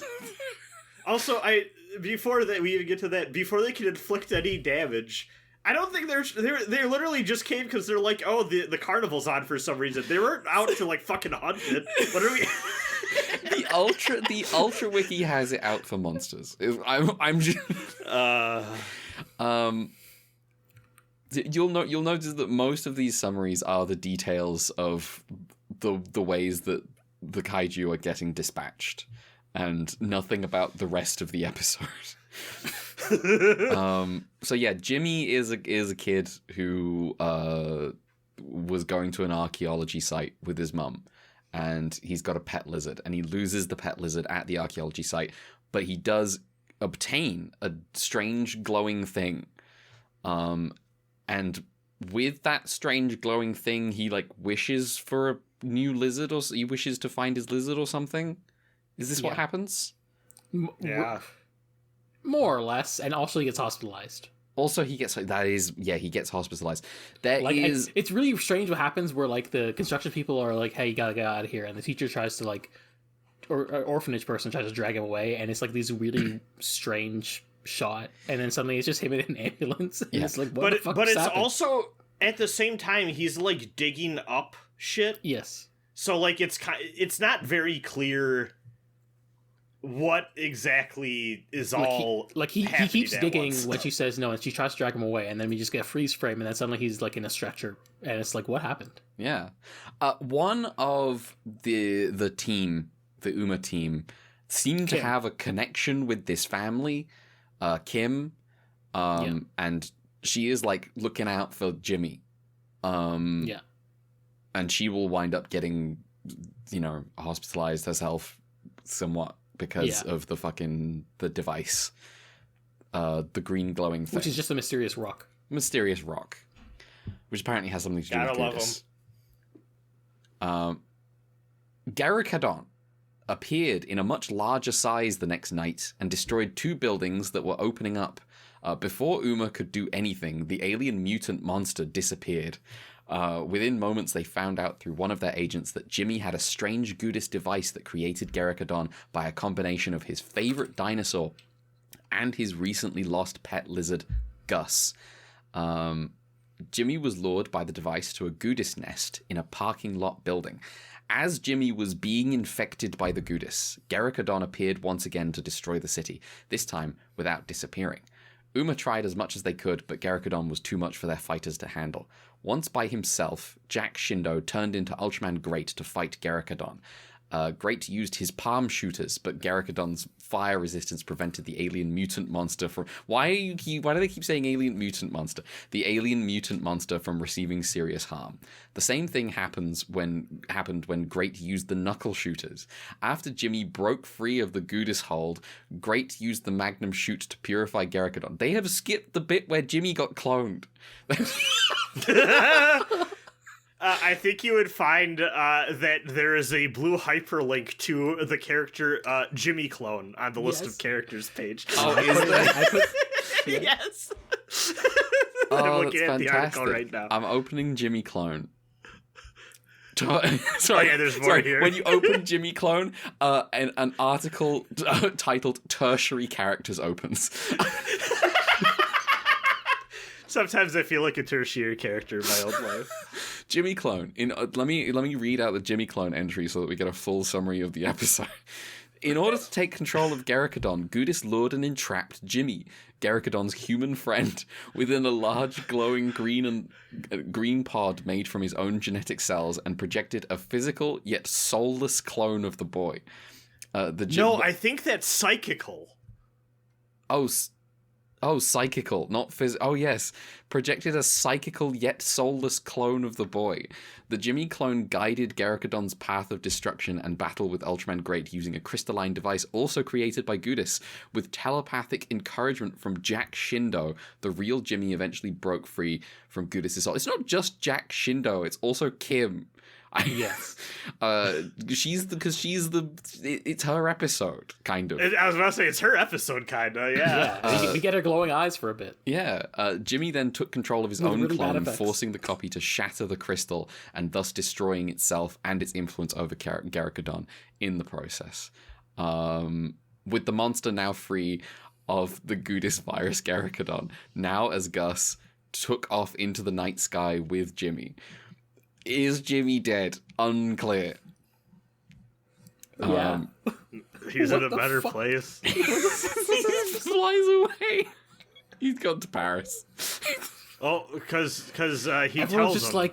everyone's just like, Jimmy's on the kaiju. How is that possible? And then Jack sliding in from behind. He's like, it's a miracle. Well, because you see, he tells him, the main character, at one point, sometimes I just dream of me and Gus flying away from here. Yeah, which makes me think they're going to die. They're going off to heaven. They're dead now. What a strange episode.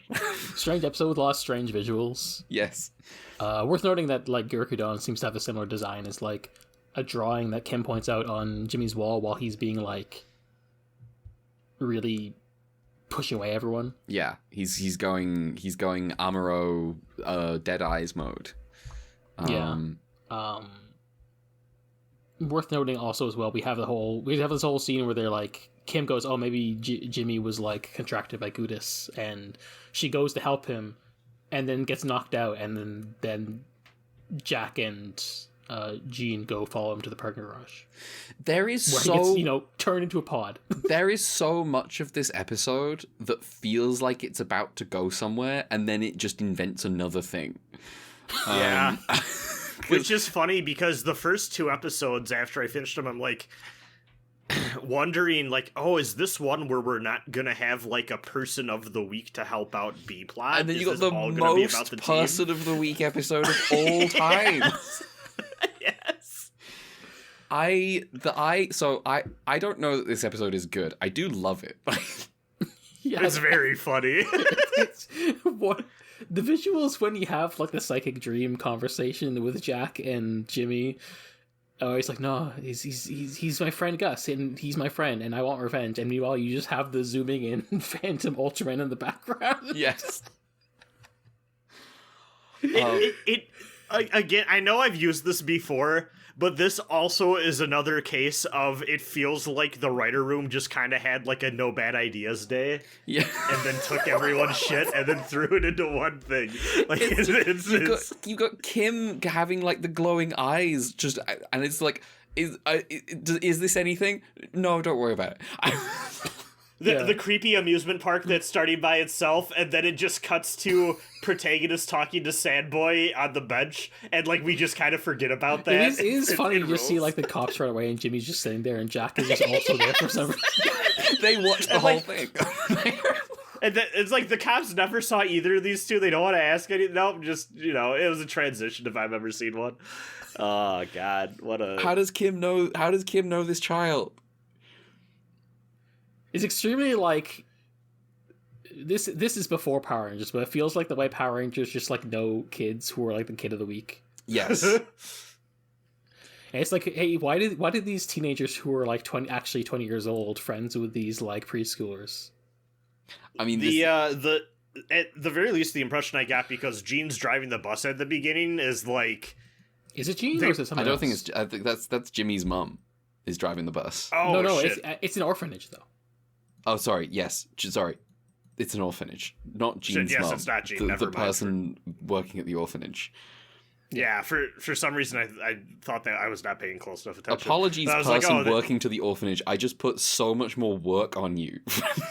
You're gonna be his mum now. I was like, but I was like, oh, they help out at the orphanage or volunteer with the orphanage. But yeah, no, I got no idea.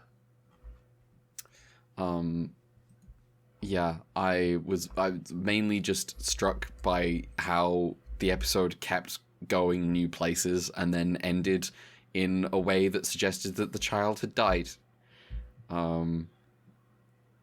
Was volunteering to go like because it's just such a strange ending, because like his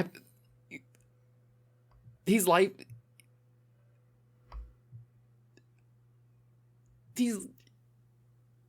He ascended. He got his dream. He's so happy. All orphans just want to die? No, just this one. Just this one. This I mean, I will grant this orphan is weird. This is a weird kid. I'll grant you that. It's also Gudis infected and captured Jimmy and made a clone of Jimmy to control the kaiju. Yes. I would have used Jimmy to control the kaiju. It was sort of interesting when someone I felt like, am I right that a character announced that there was a clone of Jimmy before we had encountered anything about a clone of Jimmy? It was a narrator. Yeah. It was a narrator. See this. I feel like they had the idea of, oh, Jimmy gets to take control of his clone body and then destroy it so that like the day can be saved, and they had to like write backwards to figure out how they could like make that work. They'd already shot the scenes of Jimmy dissolving away into the night with the fucking thing, and they were like, no, we decided that was a clone actually. I don't, this is an episode about how there's a sad orphan, and the only way he'll be happy is if he dies. But the plot of the episode is that he's lost his pet lizard, and I'm like, this seems like a jump. This seems like a leap. I think that it's not so, like, it does feel a lot like death, but what I think they're really going for is, he got his escape from the orphanage with his beloved pet. But it does really read like a death. I mean, yeah, this is the thing, is that when he's talking like that, and I'm like, well, okay, we got to keep an eye on this kid. this kid's not in a great place. And then we have that ending. It's like, okay, this definitely feels like he's dying. But yeah. Like, Mel watched the episode, immediately posted the Avatar: The Last Airbender screenshot from the fucking... Did Jet just die? Really unclear.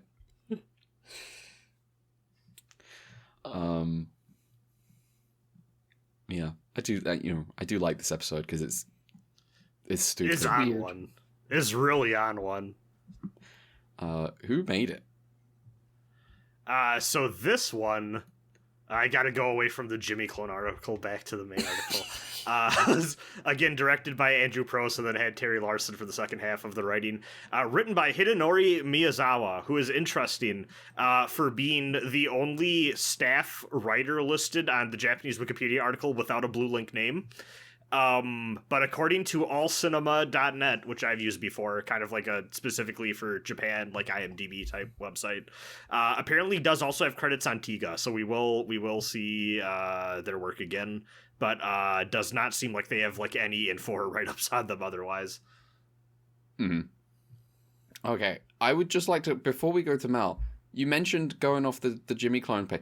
I've just scrolled up. This is just tertiary characters for all of Ultra. Yes. Jimmy was not that far down. Jimmy... That's because everyone else is a secondary character.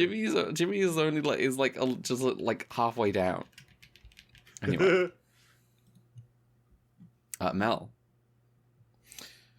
Yeah. So, in early draft of this episode, the Gurukudon was originally going to be based on the moa, which is big, ancient, flightless bird from New Zealand that is extinct. I killed loads of those in Etrian Odyssey.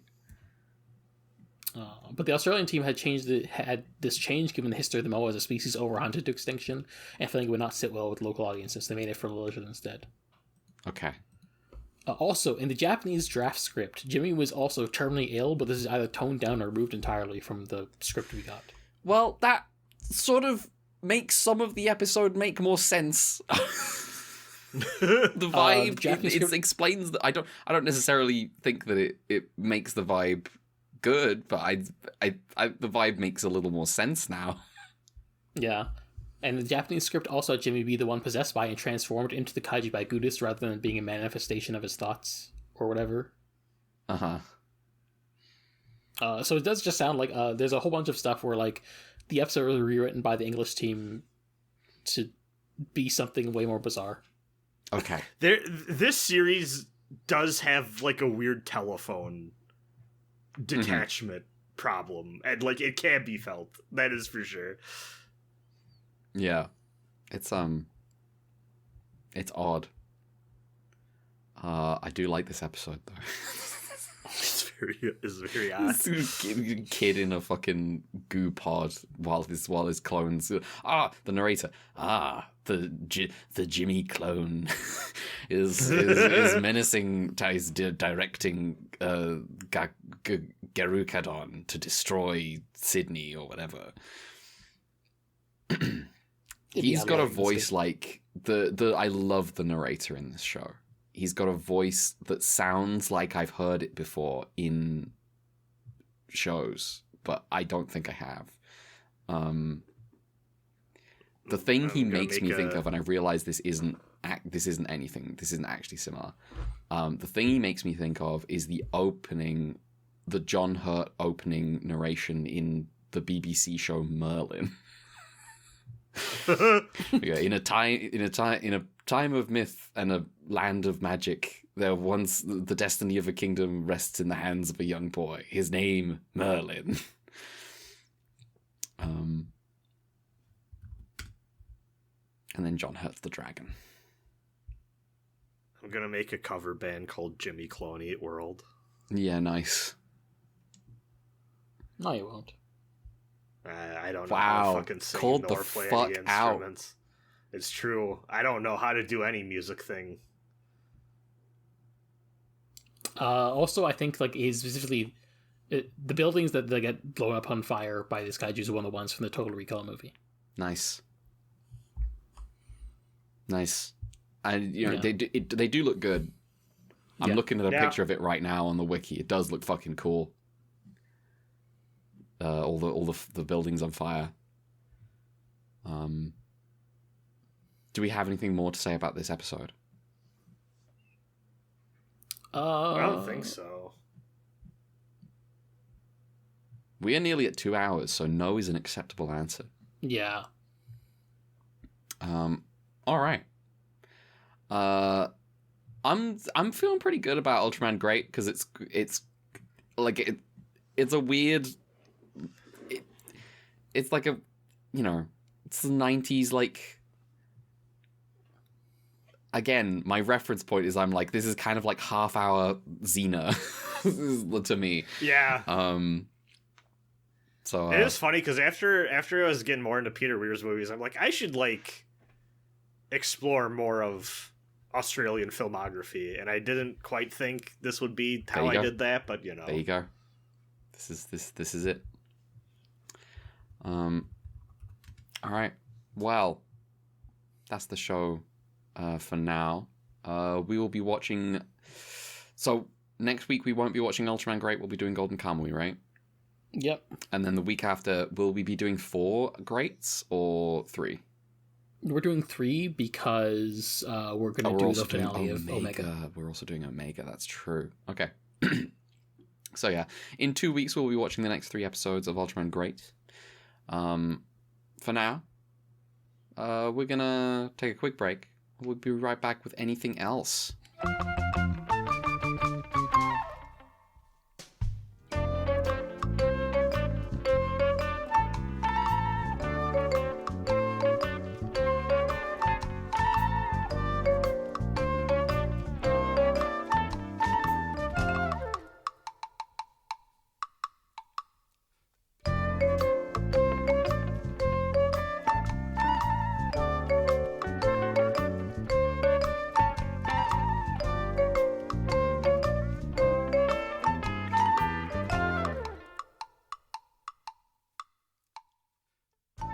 Welcome back.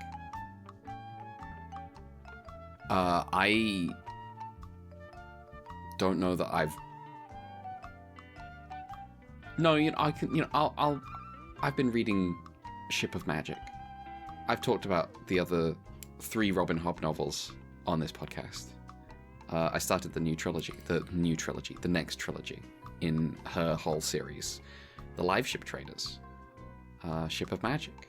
I'm like 200 pages in. It's good. I like it. It is like, I was like, this is gonna be pirate themed. I kind of knew. I was like, this is a pirate themed one. This is about pirates. So far, there's only been one character who's a pirate in it, and the rest of it is about an old trader family. And it's like, I'm like, oh, this is like full soap opera right now. And so I'm having a good time because it's just it's just about like the old captain of the ship is dying, and there's a whole, you know, there are characters who clearly, you know, this man wanted to inherit the ship, but to keep, you know, for the sake of the family status, someone else has to inherit the ship. And this is gonna like be like such an incredible cruelty to commit to this one, to, you know, the character, this character and that character. And then there's a bunch of like there's a priest boy called Wintro who's come back for his grandfather's death, and you know, has, I think, just realized that they're not gonna let him go back to the monastery. and he's like, "Ah, fuck, I really like it there. I really like doing like my weird philosophy stuff with my teachers. I don't want to come back here. I don't want to do trade. I hate ships. I get sick. I get seasick." Damn. And then there's also, and then there's the one pirate who's got plan. He wants to be the king of the pirates, and he's like, One Piece. Well, he's like, they're like,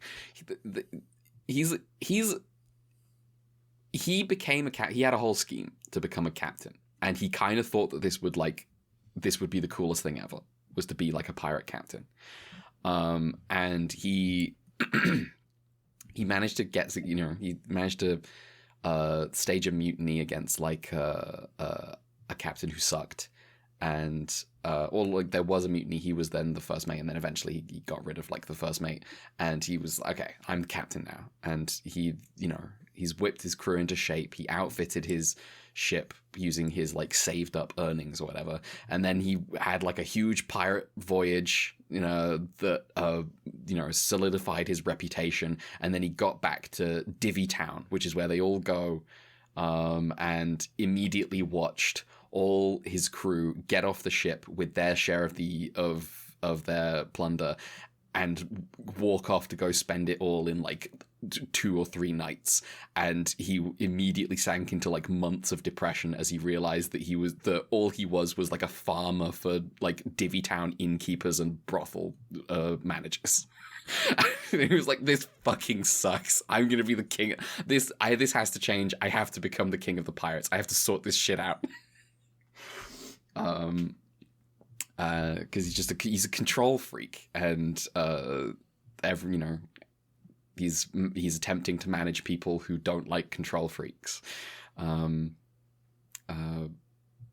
he's like doing his thing where he's like, well, so you remember how there was that gang that was causing problems in Divvy Town, and you remember it took like ages to deal with them because there's no one fucking in charge.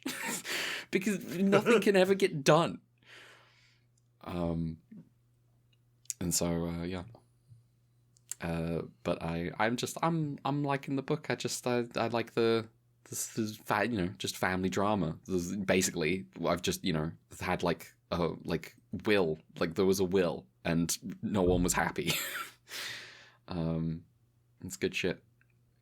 Pirates of the Caribbean also has a will. Pirates of the Caribbean also had, that is, thank you, Mel.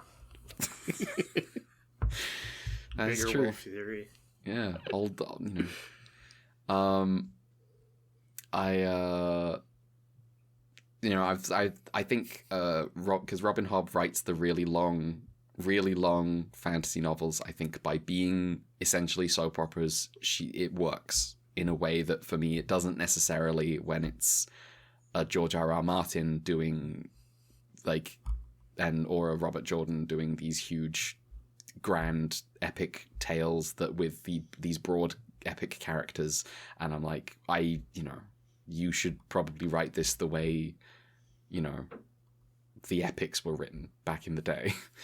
Robin Hobb, her style works for the stories she's telling, so I'm less like put off by the fact that this novel is, as far as I can tell, 900 pages long. Hang on, I've got it here. Let me go to the back. Damn. Make sure I'm not reading anything and just see. 880 pages. There we go. Whew. Meaty. Can't really take it with me to work because it doesn't quite fit in my bag properly. Damn. I've been doing other. I've been watching stuff. I started, but I'm, just long shows that I will be watching for a long time. Yeah, I've been kind of poking away. I really don't have anything this week. I've come to realize That's because like fine. I really just started poking away at like things for other podcasts. Like GGP is on to G-Reco. So I was like, it's been a while since I have watched the TV series, so I decided to start that back up. I'm like 10 episodes in, having a good time with it as I always do. It's good. And also been reading The Hobbit alongside poking. I've been trying to balance that with Shadow of the Torturer, but I've been kind of slacking on Book of the New Sun. I got to get back to that. But yeah, Shelved by Genre doing a really good job with all the Hobbit stuff. They recently had a bonus episode on that first Hobbit movie. I started listening to it before we started recording. Funny enough. Yeah, I've been really enjoying both the book coverage and the coverage of the movie. It's all been really good fun. So yeah, I'm not listening long, so I feel like I should use that time to like maybe get on some other books. But I did start like G-Reco proper because I was like, you know what, the way these episode discussions are going, I'm probably like losing something just by like watching the shows and watching the movies instead of the shows. So I will be watching the movies eventually, but like I'm just like yeah. Movies are good. I like them. They're very pretty. Yeah, my plan was like to watch the movies instead, and I'm like, what, they're gonna watch the movies eventually later, so I'll just save it for then. It's fine. Yeah, I don't think there's any one bad way of going through it for the first time for anyone curious about G-Reco. I think they're both acceptable. What was I gonna say? Oh yeah, then the other thing is that I've been gearing up for Frosty Faustines, so I am back playing Tekken and trying to get the rust off before I drive down for a very cold weekend. Yeah. Yeah. It's been fucking cold. A really frosty Fausting. I have barely left my apartment the last like week. I just don't want to go anywhere. It's fucking cold. Yeah, I feel that. So yeah, rough times. But I turned to Scooby Doo first. I was about to say when you were about to say Rut-Row, as far as I was concerned. Ruh-roh. Ruh-roh is freezing out there. But yeah, it's chilly. Stay warm, everyone. Yeah. And it goes without saying, but falling into absolute despair as I scroll through the newsfeed. Woo! Yeah. 2026 has been a hell of a start for the States. I hate it here. But yeah. Yeah. Mel, what are you up to?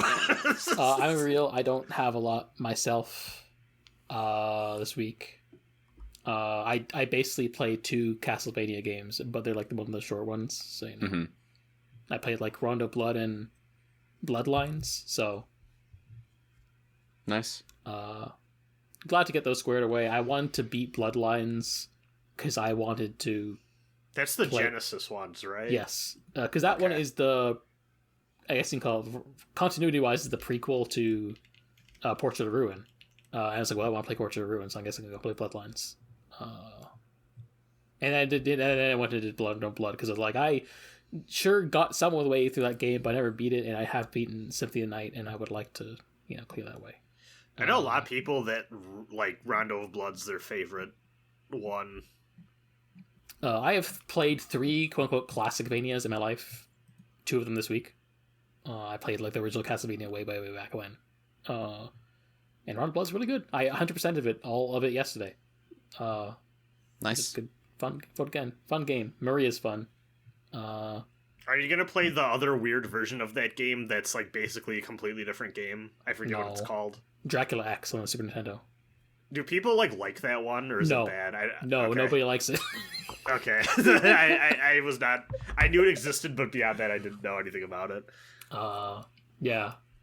I mostly it was just like clear. It was like, oh, this is like unfinished business, and they're short enough. I've been really doing the short game January in a way, because I don't know, it's been nice being like, some things are short. I can take care of that, and that's nice. So I did it. But yeah, Castlevania is cool. I can before we start recording, I did start for like maybe like 30 minutes. Jonathan Charlotte Adventures, but yes. But then Brad got here. It's like, okay, time to quit. So that seems a neat game. fucking Mario 64 and that Dracula's Castle. Blah, blah, blah, blah, blah, blah. That's not the Mario 64 theme. That's the scene that starts when you're selecting what star to pick. Oh, I see. Yeah. I see. So you jump in the painting and it goes blah blah blah blah blah blah. I see. Yeah. Yeah, only 90s kids would understand. So true. I gotta make a nostalgia slop channel for like video game sound effects and level themes. Mm-hmm. Well, you make Has make anyone one of else those. heard this? Make one of those quiz channels that recycles the same material over and over again. I think one of the funny ones of this for me is, you have like the Sanctuary Guardian boss theme from Earthbound. Part of that is used as part of a meme these days, and there's probably like a whole group of people who don't actually know where it's from other than the meme. No, I've absolutely seen that before, where people are like, "Wait, that's from Earthbound," and I'm like, "Oh my god, I'm so old." Mm-hmm. Oh, this one. Yes. I knew this was from Earthbound, but yes, this is meme material. Yeah. Wow. That might be us. Yeah. That might be it. Did we have any? Oh, color timers. Hang on. Did we do? I forgot. We didn't do color timers. We didn't do the color timers. Yeah, Everyone's I got them. forgetting their homework towards the future. Oh, you've got the color. Oh, fantastic. Let's do the color I timers. have. I just forgot to actually say it. Yeah. Oh, okay. Episode 1, 4 minutes 24 seconds.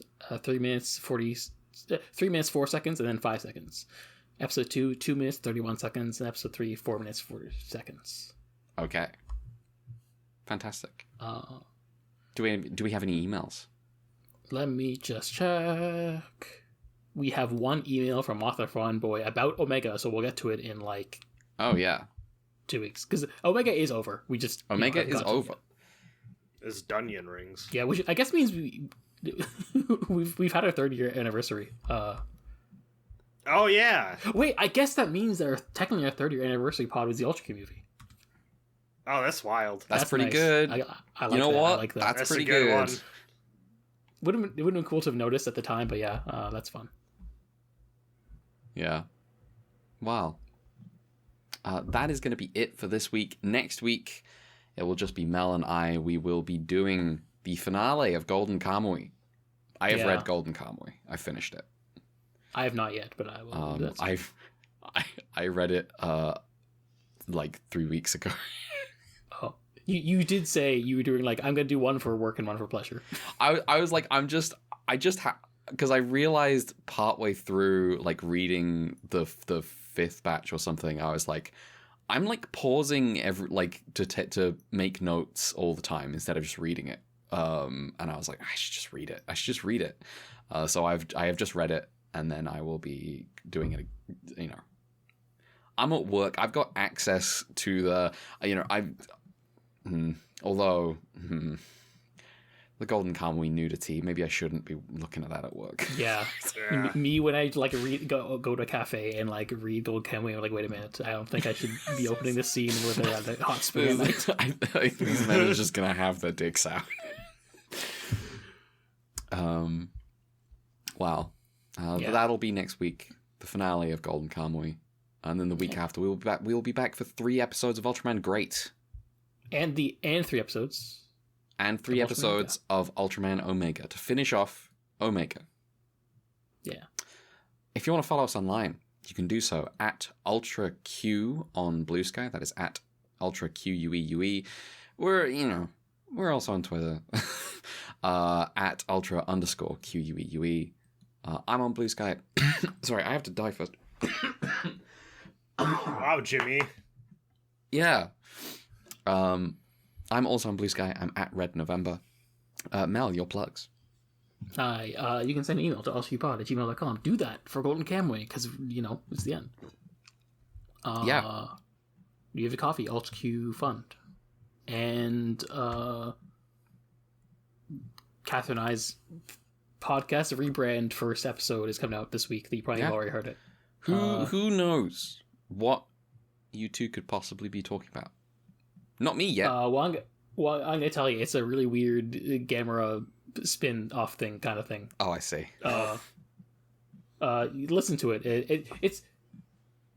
It's a really bizarre episode because it's like this is a first episode and it's covering a cleanup thing that also didn't have a lot to talk about. So there is kind of just like, well, just talk about other things. I see. I don't know. It's a pretty short episode. That's sometimes just how you get good podcasts. Yeah, is you just talk about anything else. Yeah, but next month we're gonna do the Gamera Netflix series. Okay. And then we're done with Gamera. For good. Netflix. That's like relatively recent, right? Yeah, it's 2023. Damn. Yeah. Cool. So yeah, look forward to that.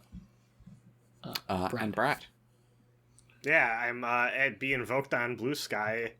If you're coming to Frosty Faustines somehow, I'll be around. You can probably find me at the Gundam setups, I'm not gonna lie. So yeah. You know, hook up with a Mav. Yeah. Yeah. Well, listen, if my buddy Johnson would fucking log into Start GG and accept my invite for the M-Bond tournament that he agreed to sign up for with me. This is a call-out post. Yeah, this is a call-up. Listen, I added him like 2 hours ago, like, hey, bro, it's been like 4 days. Can you accept the invite already? So we'll see if that happens. I would like for that to happen. If I'm not in the tournament, I will definitely be at the casual setup that I'm sure will be there for the super legal rip of the arcade board running on some guy's computer. I see. I understand. Look away, officer. Yeah. They're trying to hack in a way to get the arcade like card profile system to work on like unofficial hardware, and it's kind of wild. I see. That is wild. Yeah.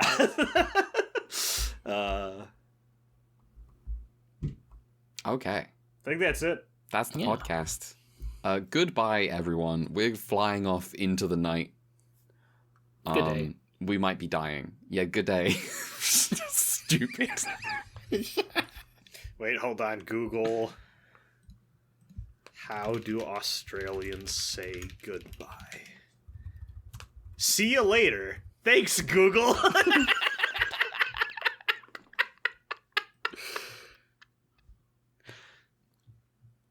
Hang on, I'm hitting stop.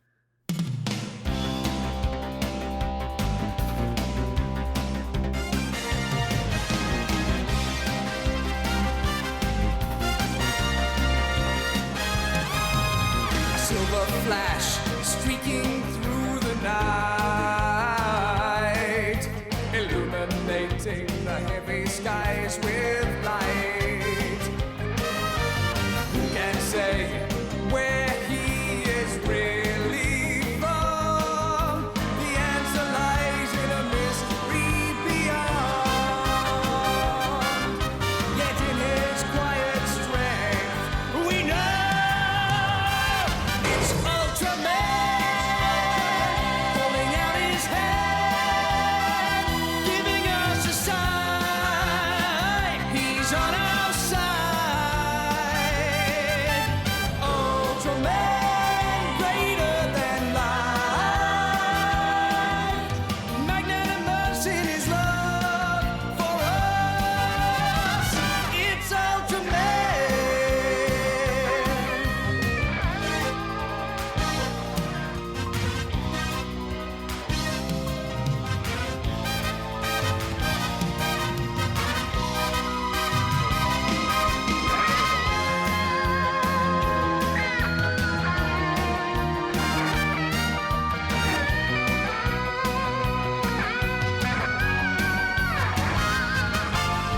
Two strange souls meeting up in space,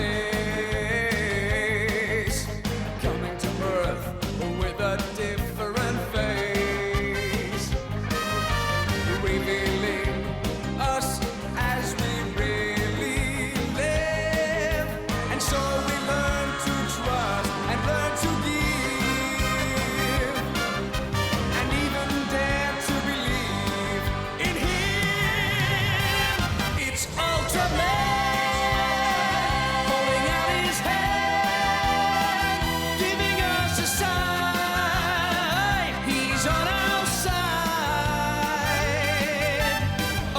少年